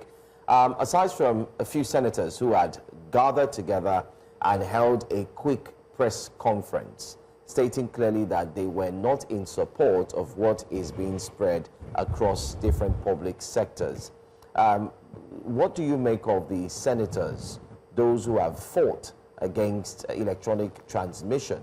And even though their names and numbers were flying on social media and their constituents and so on were told to call them and put them to order, do you think that the senators are also part of Nigeria's electoral problems? I'm going to start with you, Peter Akah, before we come back to Omoyele Sowor, who also has more questions to also touch on. They are accomplices and the foundational basis of the problem. And the 109 senators of the 10th Assembly should be thoroughly and decisively ashamed of themselves in the way and manner they have conducted themselves, and are watching and standing by, either standing by or being direct and active participants in the assault against democracy in Nigeria. Senator Inaya Abaribe stood up on the floor of the Senate and had put up a motion that senators should vote individually so that Nigerians will know who exactly is for and against. But somehow that motion was withdrawn. If you say that a majority of you in the 109 of you chose real-time mandatory electronic transmission of results, but somehow a handful were able to, led by Senate President Akpabio, were able to undermine that process, why did you not begin impeachment procedures against the Senate President? Why are leaders who were sent to represent the aspirations of the people acting as though they are subordinates to the Senate President? Is the Senate President higher than other senators, or they together decided to elect a senator? So if you are seated there and you are trying to push the blame, oh, I supported, oh, I did not support, all 109 of you have failed Nigerians. You have an opportunity to go back and do the right thing. It is important for you all to have a roll call and say, look, let us know who stands for this and who stands for what. And that is why we need to have people in this assembly who will do away with this kind of situation of the ayes and nays have it, aye, if you don't support, say nay. Let every statistics be put out. Let Nigerians know, as it is done in civilized societies, who voted for, what is your voting history, what do you stand for in parliament. Not people just going there, taking money. We are spending billions of naira, servicing the lives of persons who add no value to our own process. And at the end, they begin to push it to us. Oh, we should go and hold them accountable. You were sent there to hold government accountable. That is the job of members of the National Assembly, to carry out oversight on every other arm of government. So I do not take that excuse of some of them did this, some of them did not do that. If you are a majority, then prove that you are a majority. Nigerians, our questions or our demands are not ambiguous. It is simple. We need transparency in the electoral process. INEC has confirmed that this is possible. You only need to legislate to back up what INEC has said it is already doing. Please, why this mischief? So the 109 senators, if you have an opportunity, you have an opportunity to do the right thing. Between now and 24th, if you don't want to do the right thing, Nigerians must insist and mount the necessary pressure, because the power of the people must be greater than any sycophant in power. Now on 24th is just 10 days. We just have a 10-day window. How much impact can we achieve in 10 days? Let me come to Mr. Omoyele Sowor, and then we can come to you, Peter. So this is part of the reason why I said the changes we need must be greatly, greatly fundamental. There is no reason why in 2026 there is no electronic voting on the floor of the Senate, so that every senator, we can see how they are transparently voting on the floor of the Senate. So this whole decision we are taking, we must not take it lightly. The other issue I want to raise is that, you see, these senators know what they are doing. And this is a survival game, because they know that if there are transparent, credible, free and fair elections in this country, 99% of them cannot be senators in Nigeria. Yes, very correct. There's no country in the world that will tolerate this bunch of loafers to run their National Assembly. And that brings me also to my position earlier, that this idea that we should tolerate just anybody because you need an opposition, that was what pushed people to be voting for characters who ran to Labour Party, and also now in the Senate, sabotaging the democratic process. You have senators who ran on the back of people like Peter and the rest of them who said Labour Party was the best, and you know, it was the greatest collection of people with great character. Where are your House of Rep members that you use Labour Party to put in the National Assembly? Where are your senators you use Labour Party to? Yes, even at Baribe that you are talking about, you have just exposed him online now. All of them are dubious people. I say this categorically. I know all of these guys, and that is why you cannot see me in an opposition coalition for the sake of opposition. You cannot see me in an opposition coalition with a Babashir Lawal or with an El-Rufai or with Malami, who 2 years ago, we're not talking about 10 years ago, we're not talking about 1993. These are guys that were killing this country 2 years ago. I mean, as of 2023. They are the ones who brought the country to the sorry pass. And you want me to go and say, well, everybody cannot be saints. I'm not looking for saints. But the people who refuse to repent as sinners have no basis to become pope. That's my position. And I'm just replying to him on a religious basis because they use that. You see, Nigeria has over 200 million people. You cannot tell me that the only great people among them are the same 10,000 people that has failed and failed them as governors, as senators over the years, and that we cannot find great people amongst 24 million minus 93 million. Let's go back to the majority that have been silent, who have lost interest. And the only way we can inspire them to come back to fight for our electoral campaigns is to present quality candidates. You cannot present the guy who got a contract to construct a road, did not do it, back to me and said, let's tolerate him. Or the guy who sent me to jail. You want me to tolerate him so that I'll go back to jail again, or my children will be sent to jail by his own children. There's no country who develops on the back of that. Even the U.S. today, where everybody is afraid of Donald Trump, some people stood up to him in Minnesota. All right? And he backed out. And he backed out. By now, they have almost folded his eyes operation, at least in Minnesota. Now, he's saying that 700 of these officers, his goons, are taken out of Minnesota. It's because people did not back down. But if it was here, we would be praying to God to appeal to Trump to leave Minnesota. But Trump is not going to listen to God because Trump believes in God.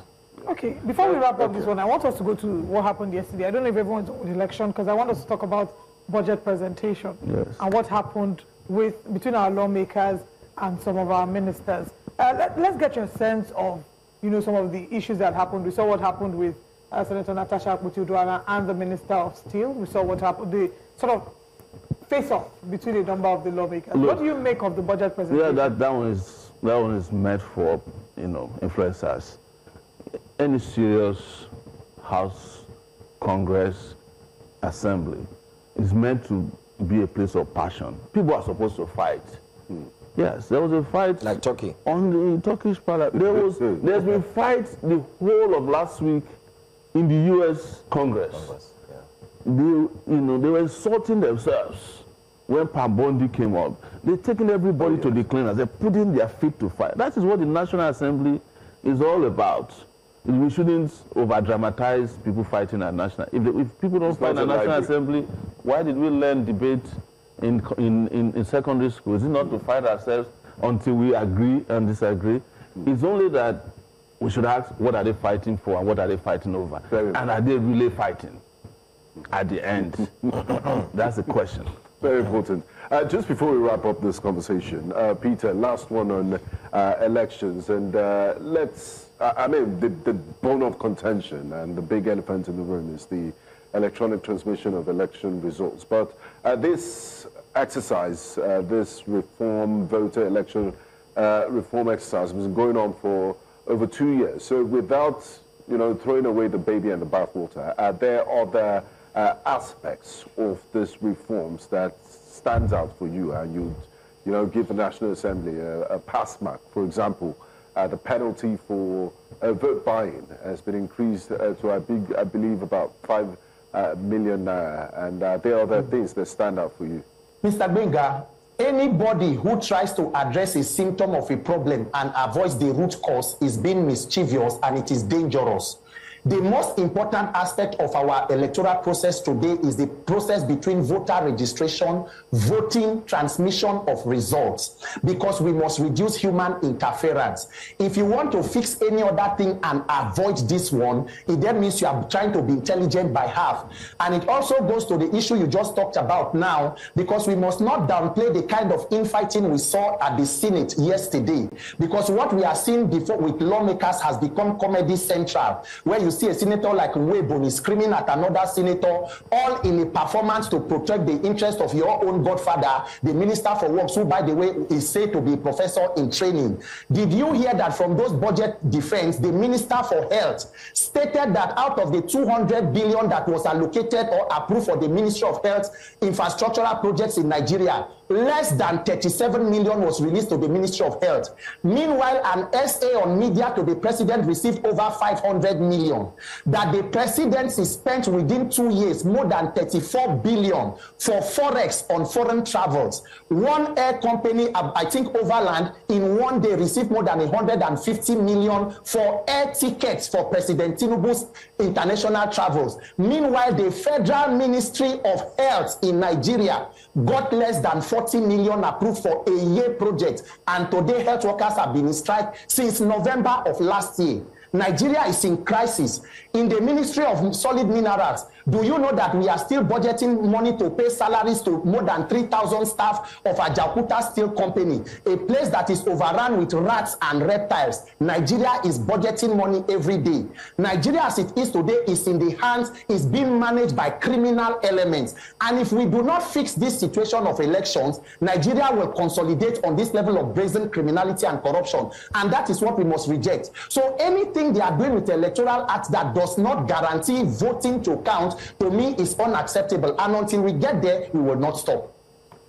Okay, it is quite the conversation that has been had this morning, packed, full, intense, and we will not stop talking about the changes that need to be made to ensure that we have the Nigeria of our dreams, which, of course, talks about enforcing our democracy, and elections are a key role. You know, they play a key role in determining the quality of any nation's democracy. I'll give the both of you 30 seconds each for final thoughts as we wrap up this conversation. Let's come to you, Mr. Sowor. I donate my 30 seconds to Peter. All right, Peter, you have 1 minute. Final thoughts. I mean, thank you for all you do, Comrade Sowor, and even all of us. I believe that in Nigeria today, we should even move not just from political figures as opposition and look at the people's opposition.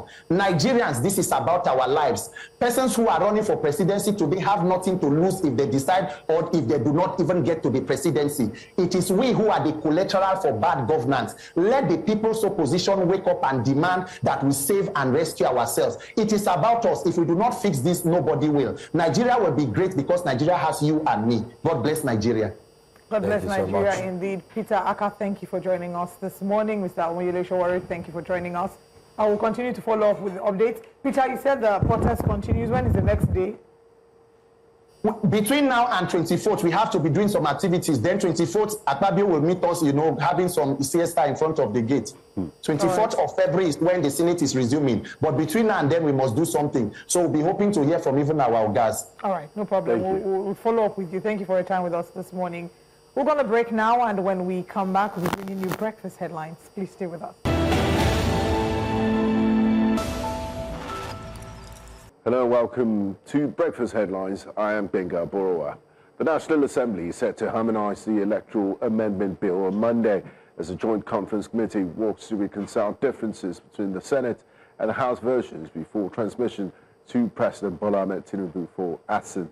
The committee, composed of members of both chambers, has a 1-week window to resolve contentious clauses, particularly those concerning the electronic transmission of election results.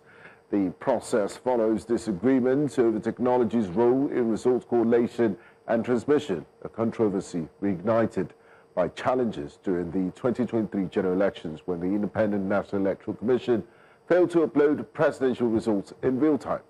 In the meantime, the Senate and the House of Representatives committees on electoral matters held a joint budget defense session with the Independent National Electoral Commission on its 2026 envelope budget.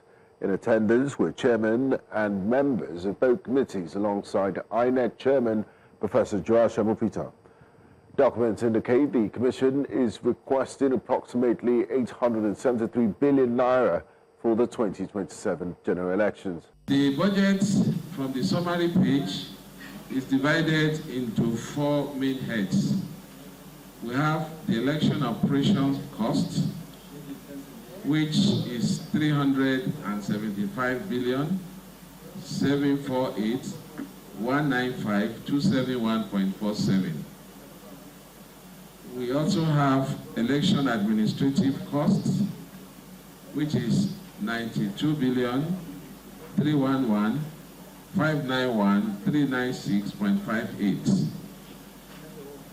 We have election technology costs, which is 209,205,589,977.70. And finally, we have the election capital costs, which is the sum of 154,904,529,641.94. The total proposed budgets for the general election is the sum of 832,169,906,287.67, with a miscellaneous expense of 41,608,495,314.39. And now the grand total is 873,778,401,602.08. The House of Representatives Public Accounts Committee has called for adequate funding for the Office of the Auditor General of the Federation to enable it discharge its core constitutional responsibilities. This follows the appearance of the Auditor General, Akah Chira, before the committee to appraise the 2025 budget performance. While reviewing the proposed 15.8 billion naira allocation to the office for 2026, the committee noted that it will be unrealistic to expect the Auditor General's office to effectively scrutinize a proposed national expenditure of 58.4 trillion naira with what it described as minimal funding. Some of the challenges the office faces in the discharge of its constitutional mandate are as follows. Lack of administrative independence due to delay in the passage of the audit bill, which has been passed and is waiting for concurrence with the National Assembly. Delay in accessing relevant records or documents from the audited entities, and delay in answering queries from MDAs. Delay in presentation of consolidated financial statement by the Accountant General of the Federation. Inadequate funding for the office. Honorable colleagues, my own worry actually is in the fact that we have a budget of 58.1 trillion naira. 58 point something trillion naira is the federal budget. Federal government, not sir? The federal budget has a size of 58.1 trillion naira now. And the office of the Auditor General for the Federation is the office that is ordinarily meant to ensure that those monies are well spent and well audited. And all they have to audit the sum is less than 6 billion naira. For those who can do a math, that's what percentage of the total budget. The Court of Appeal sitting in Abuja has reserved judgment in a string of several separate appeals filed by aggrieved members of the People's Democratic Party, challenging the outcome of the party's November 2025 National Convention and the leadership that emerged from it. At Thursday's hearing, a three-member panel of justices directed parties on both sides of the internal dispute to adopt harmonized briefs ahead of a final ruling. Legal practitioners and party chieftains present in court included representatives of the faction led by National Chairman Taminu Turaki and governors backing his leadership, as well as members aligned with the camp of Nyesom Wike, the Minister of the FCT. As soon as the judgments are ready, the court will summon us to come and hear what the verdicts are. But I have always said and maintained that it's very important for our judges to understand that any attempt to bring politics into our courts or to take our courts into the political arena will spell doom for democracy, will spell doom for administration of justice in this country. That whatever happens, what is important is that PDP must be together. Our job on this side, those of us who have been here, our interest is to rebuild our party, to make sure our party is united. It's not about grandstanding. If the judgment comes in our favor, we've won nobody. PDP has won. The PDP faithfuls have also won. So we believe, I ask God to make sure that this peace that is coming to PDP now will be sustained. That's all on the news at this hour. I am Benga Aboroa. Breakfast Central continues shortly. Key political stakeholders, including analysts and civil society groups, have backed the House of Representatives' version of the Electoral Act Amendment Bill 2026 as the dispute over electronic transmission of results shifts to the National Assembly's Harmonization Committee. The controversy followed the Senate's approval of an amendment allowing both electronic and manual transmission of election results. Critics warned that the manual option could create loopholes and undermine credibility ahead of the 2027 general elections. Supporters of the House version insist it should prevail as it makes real-time electronic transmission to INEC's portal mandatory, arguing that this will strengthen transparency and ensure votes count. Join us now this morning on Breakfast Central is a spokesman of the House of Representatives and a member representing Ekiti North 1, Ikole Oye Federal Constituency, Honorable Akin Rotimi. A warm welcome to you, Honorable Rotimi, and thanks for joining us this morning on Breakfast Central. Good morning, Benga, Joe and Olive, and good morning, Nigerians. It's always a pleasure to engage. Great to have you, Honorable. Could you start by sharing what the House of Reps' take is on the national controversy, on the current, rather, controversy regarding the manual clause the Senate added to the electronic transmission amendment? Well, the House of Reps' position is simply that we'll continue to act in the best interest of Nigerians. As it is now, we remain committed to the legislative process. Our duty is also to keep on educating Nigerians about where we are and where the process leads up to from here. As you know, the House passed its version of the bill in December. Right now, we have the Senate that has passed, their own version of the bill with a number of, provisions that differ. And the parliamentary process is very simple, which is that both the House and the Senate will have to sit together to harmonize and come out with a single version. So which is what is happening now. We have 12 members from the House of Representatives and 12 members from the Senate that are sitting down in a joint conference committee to be able to harmonize and come out to the final version. Of course, we know that the timelines are very steep. We realize that, they need to expedite their work. And you remember that His Excellency, the Senate President, Godswill Akpabio, had mentioned that he was going to instruct that they expedite the process. And for us, this is what the House led by Right Honorable Abbas Tajuddin fully conforms with, that they expedite this process to arrive at a unified version as quickly as possible. So I don't see it very much as controversy. I see it simply as democracy in play. I see it simply as the parliamentary process, being played out. I see it as,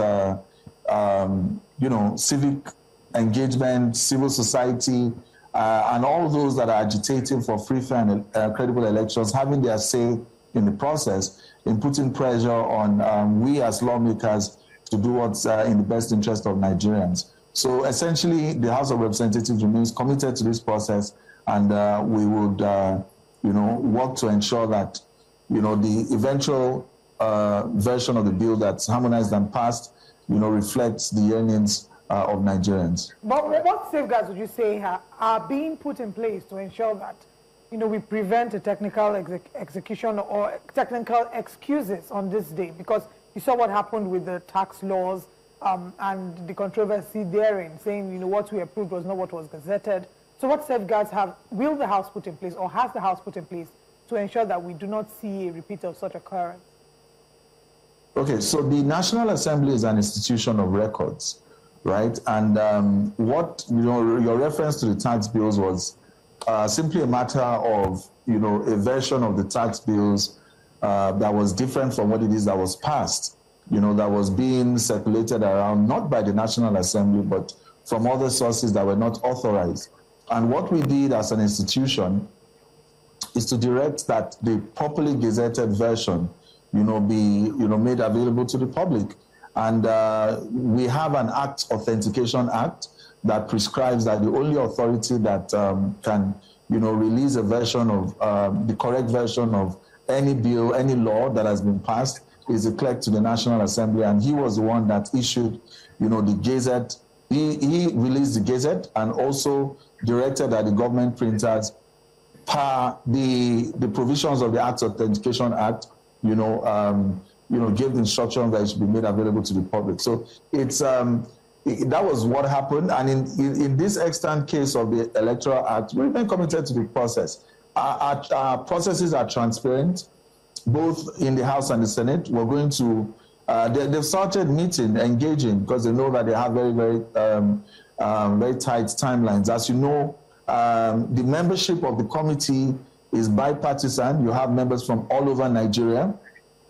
All the geopolitical regions in zones in Nigeria are represented. It's also bipartisan. You have members from the APC. You have members from Akah. You have members from, Labour Party and all the like. So, for me personally, speaking personally, I know my thoughts that I'll be sharing with my colleagues, who are saddled with this responsibility of sitting down to harmonize. So, and I think that is what it is that all Nigerians are looking forward to now, for both, parties to sit down and come out, with a version that reflects, the yearnings of Nigerians for free, credible, and fair elections, that also takes into account where we are and the challenges that we have in the country as well.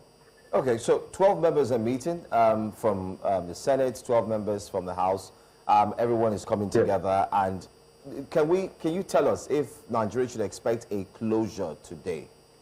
Because everyone is worried. And can you also confirm to us that, the House of Representatives had initially agreed on real time?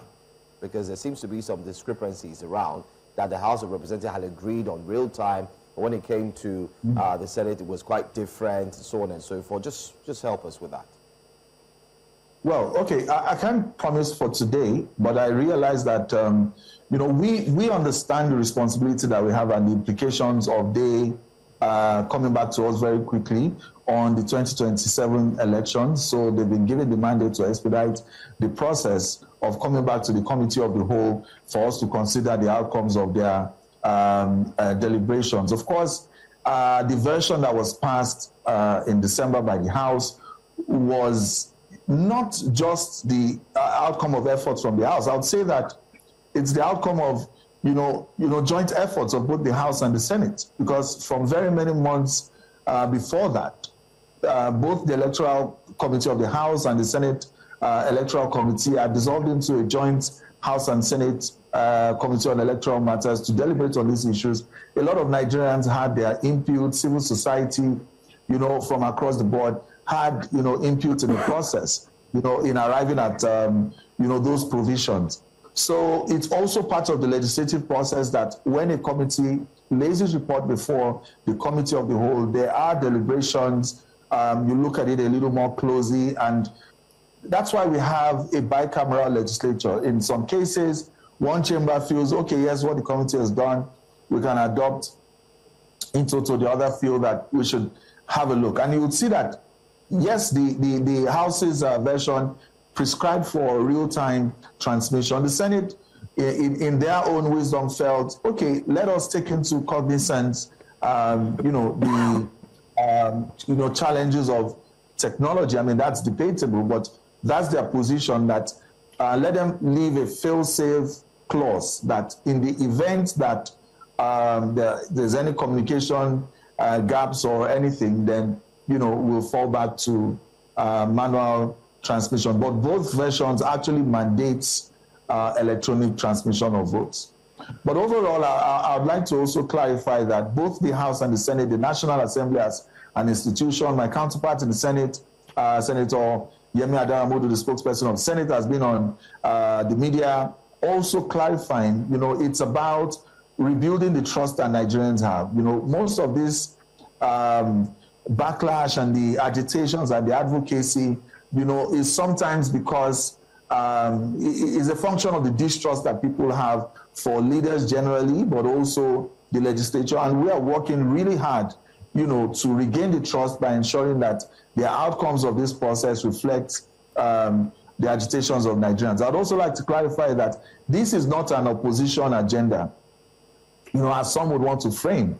It's not an opposition agenda. It's a bipartisan agenda. The House has majority APC. In the Senate, it's majority APC as well. So all of what it is that we are doing is because all Nigerians want free, fair, and credible elections. So it's not about the opposition pushing for this. It is all Nigerians pushing for this. Yesterday on a program, I shared that if His Excellency President Bola Ahmed Tinubu had the opportunity, he would also come and protest for, free, fair, and credible elections, because he's a Democrat and he believes that he should also be able to deliver free, fair, and credible elections. So it's not a rhetoric that the opposition is pushing us in a direction. It is what all Nigerians, regardless of a partisan background, wants, that we have free, fair, and credible elections, and that is what the National Assembly is committing to delivering. Thank you, Honourable Rotimi. Now, still talking about free, fair, and credible elections, Nigerians have also scrutinized the National Assembly and saying, when it comes to contentious and very serious issues like this, that the National Assembly should also look inwards and adopt electronic voting so that citizens and constituents can track the voting pattern of their representatives, and also as part of the accountability process, know how their representatives have voted, rather than leave very important issues to voice votes, which is very hard to deter. I mean, if you have a baritone voice and if you're very good in screaming, their eyes would always have it. So what do you make of this? Is it a conversation that is ongoing, and is it something that the House of Representatives, yes, for example, is looking to adopt in the nearest future? So thank you very much, Biga. And, very valid. It's part of both the Senate rules and the House rules, which guides our parliamentary process, that if you call for a division, then you want to look at, the granular pattern of how each senator or how each member votes on an issue. And you'll recall that during the last plenary of the Senate, Senator Inara Abaribe had called for a division, even though he stepped down subsequently, which you will have then seen that in play. And I'm happy to share with Nigerians that in the coming weeks, we'll be voting on provisions on the constitutional review process, and that is definitely going to it's going to be by division, it's going to be by electronic voting. Towards the end of last year, we actually tried out, the House Committee on House Services, chaired by Representative Amos Daniel, had led the House in the process of testing, to make sure that, all those, equipment work properly. So in the coming weeks, we're going to see both the House and the Senate vote on constitutional amendments, proposals. There are about 40 of them, on various issues such as state policing, the issue of independent candidacy in elections, the issue of reserved seats for women, local government autonomy. So many issues have gotten to the point, been cleaned up, the report has been submitted, and we're going to vote on them in coming weeks. And, we'll have everyone. And I think that it's part of democracy.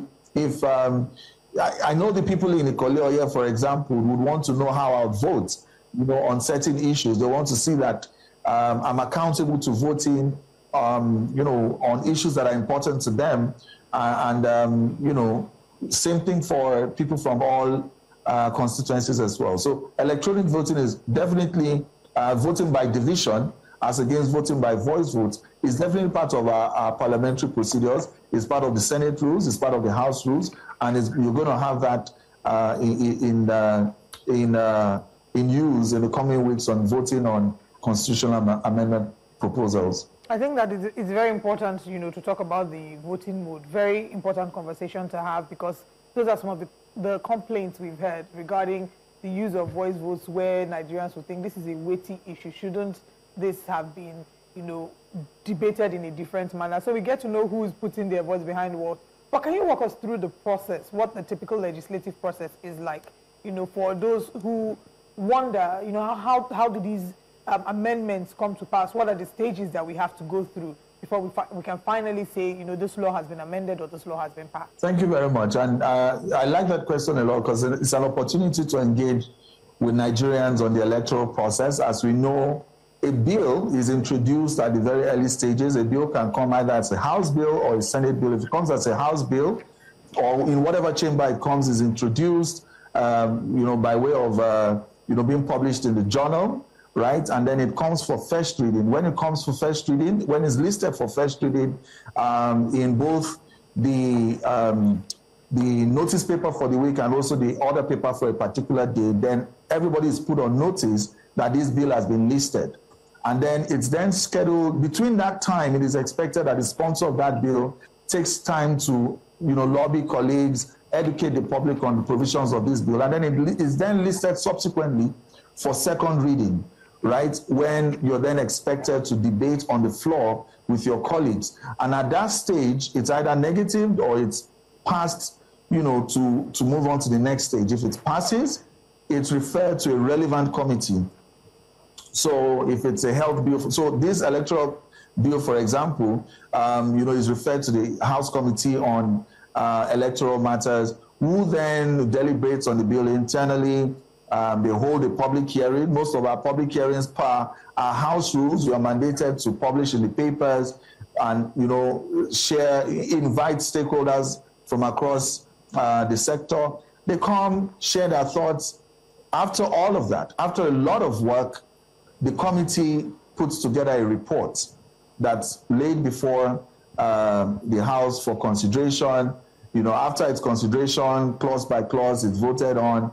Then that's when you can say it can also be negative at that point, but at that point you can then say it's passed for third reading, either in total or certain provisions are stepped down. Now, if it's a House bill, it's then transmitted to the Senate, for concurrence, and then it goes through a similar process before the Senate also passes. If the Senate, for any reason, believes that there are certain provisions that should be amended, then it calls for conference, right? And same thing as well, that process can also go simultaneously in both the House and the Senate, which is what happened in this case. So when you now have differences, you call for conference for them to be able to harmonize and come up with one single process. Now, when that is done, it goes back to those both chambers again to be voted on. Then that is when it is then considered passed, in both chambers. And then when it is passed, of course, we have a lot of work also internally. That's why, many people always feel when you talk of the National Assembly, in terms of the budget for the National Assembly, for example, they think it's just 360 members and 109 senators. There's a whole bureaucracy that works on vetting these, bills and all of that before it's transmitted to the president for his assent. And when that happens, of course, the president also has his own process. He has to write to the Attorney General to advise him, give, his legal opinion on it and all of that before the president then decides to either withhold assent or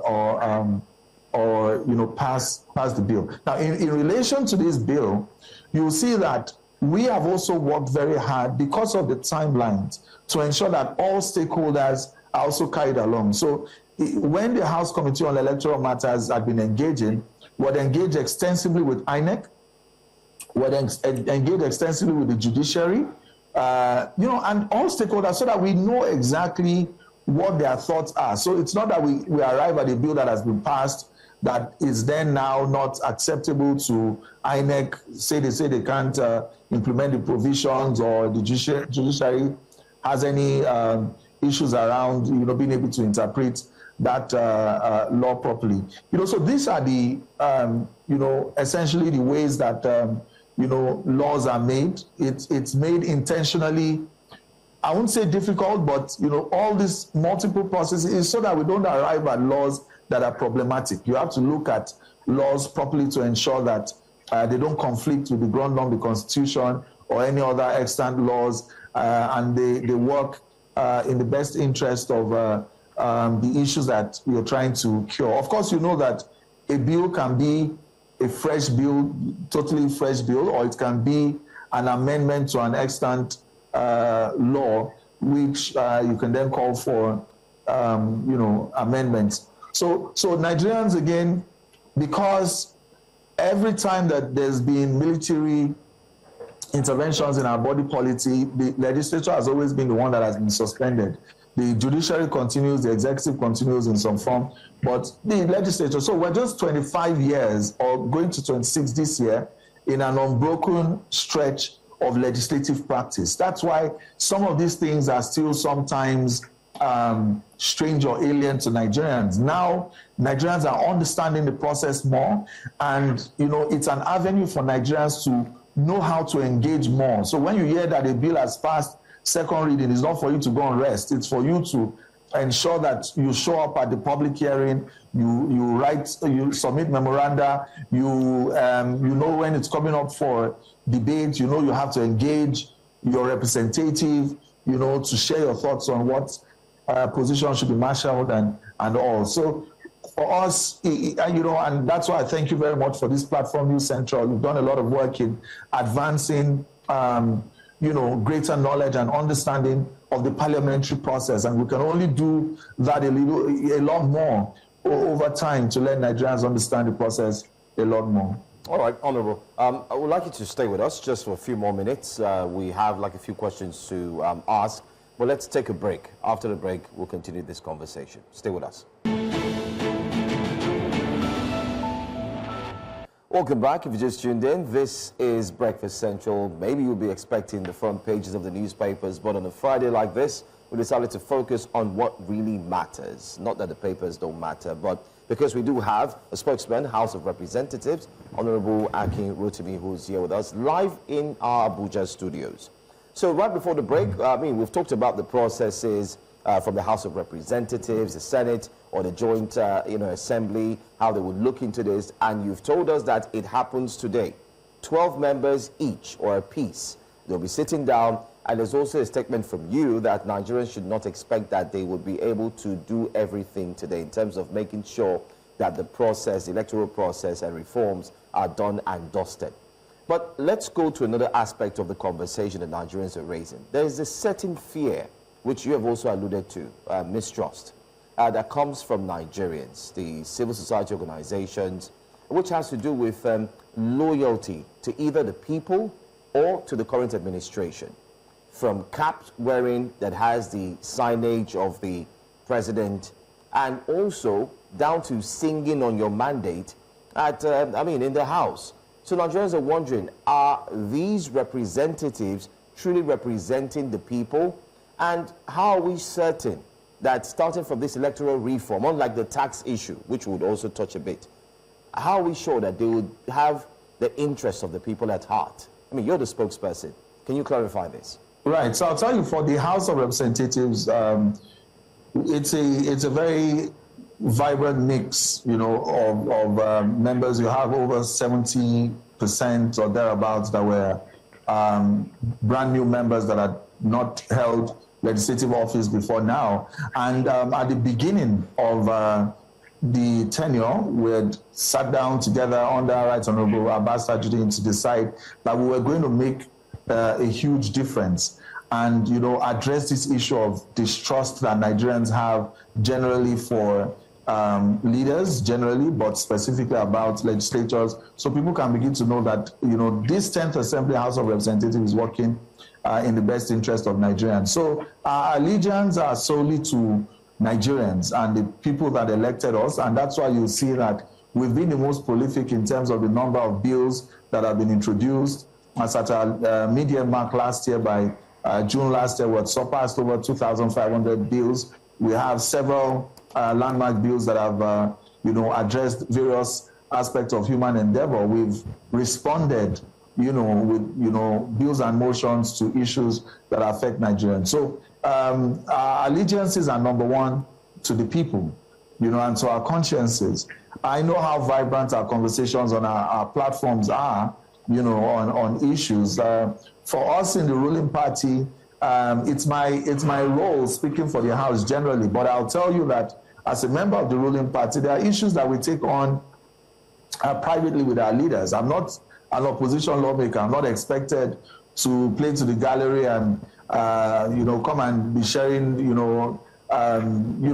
details of what it is that I see as opportunities to correct in the system. My duty is to engage with our leaders, both within and also in the executive arm of government, that let's try to do some things a little different. We must remember that quite a number of us, also came from various walks of life, including civil society. Many of us have been on the demand side of good governance, and we count it a rare privilege from God and the people to serve on the supply side of good governance, and we want to write our names in gold that this is the one assembly that Nigerians, started trusting again in the legislature.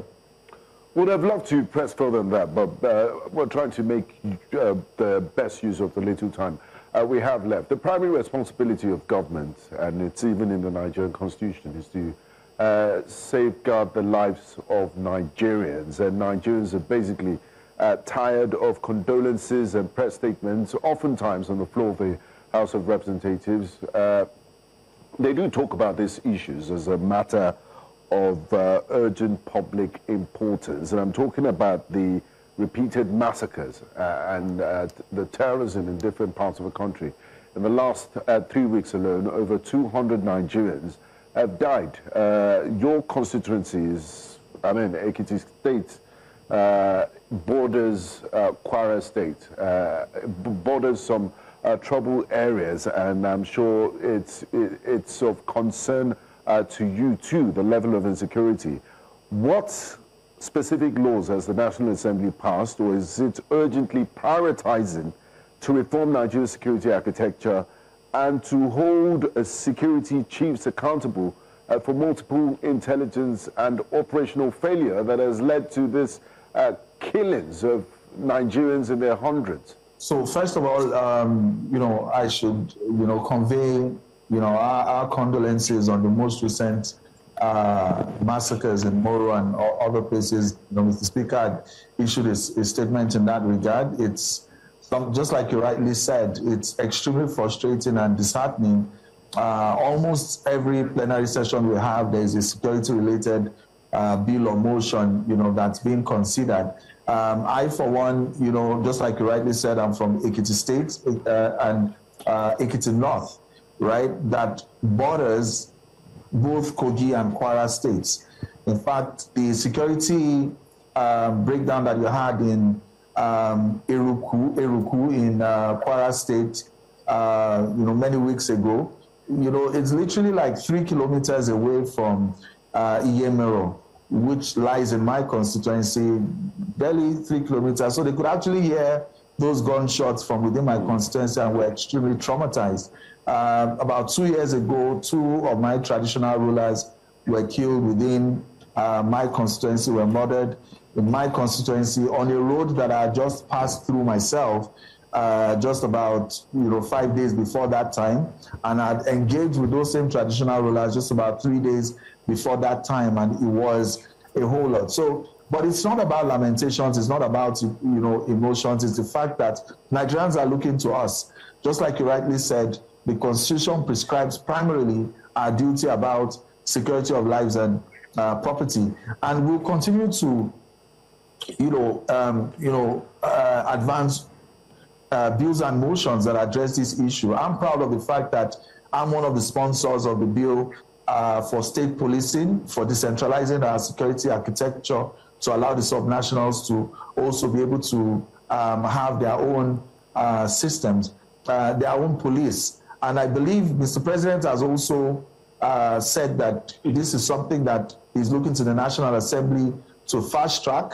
It's one of the constitutional amendment bills that's before the National Assembly now, which we're going to vote on. I believe that my colleagues, both in the Senate and the House, would pass these bills so that we can get the assent of Mr. President and we can, see state policing getting off the ground.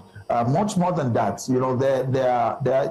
there's a human security aspect of these are security challenges, which is that we must ensure that Nigerians, don't see crime as an option. That we address social services and empower Nigerians to be able to take their future into their hands, so that resorting to crime is not an option. So overall, as you know, security is very broad and multifaceted. Holding our security agencies to account is one. We've had sectoral debates. We've had them in attendance. Akin Rotimi, I'll have to interject at this point. Unfortunately, it's really painful that we're asking such an important question towards the end. But we're hoping that we can have a part 2 with you, as we need to wrap up this conversation and go on a break now. Thank you so much for joining us this morning. Thank you. It's always a pleasure being Joe and Oli to engage, and I look forward to doing this again sometime. Absolutely. We certainly will be reaching out. Thank you so much for your time. We're going to a very quick break, and when we come back, we'll be wrapping things up with our YouTube audience. Stay with us. Thank you very much for joining us on today's edition of Breakfast Central. As we wrap up, a few comments from YouTube. Pius Amako says, I greet you all especially. Wait, so INEC is budgeting over 800 billion for 2027, and National Assembly is bothering about electronic transmission. I beg, let me sip my hot coffee. My brother, sip it well. You see, and here is wishing a beautiful Valentine's Day in advance. And that is how we wrap up the show. Wishing you a beautiful Valentine's Day in advance. Every day is a day to celebrate love. So we hope that you can celebrate yourself and especially the loved ones in your life. I don't want to hear, oh, I don't believe in Valentine. Every day is a day to celebrate love. Please go and buy gifts. I agree with you, Olive. And once I get home, I'm putting on my red garment and hitting the town. My wife and I are painting the town red in time for Valentine. I love it. I love it a lot. Happy Valentine's Day. Enjoy your weekend. We'll see you on Monday. I am Olive Emodi.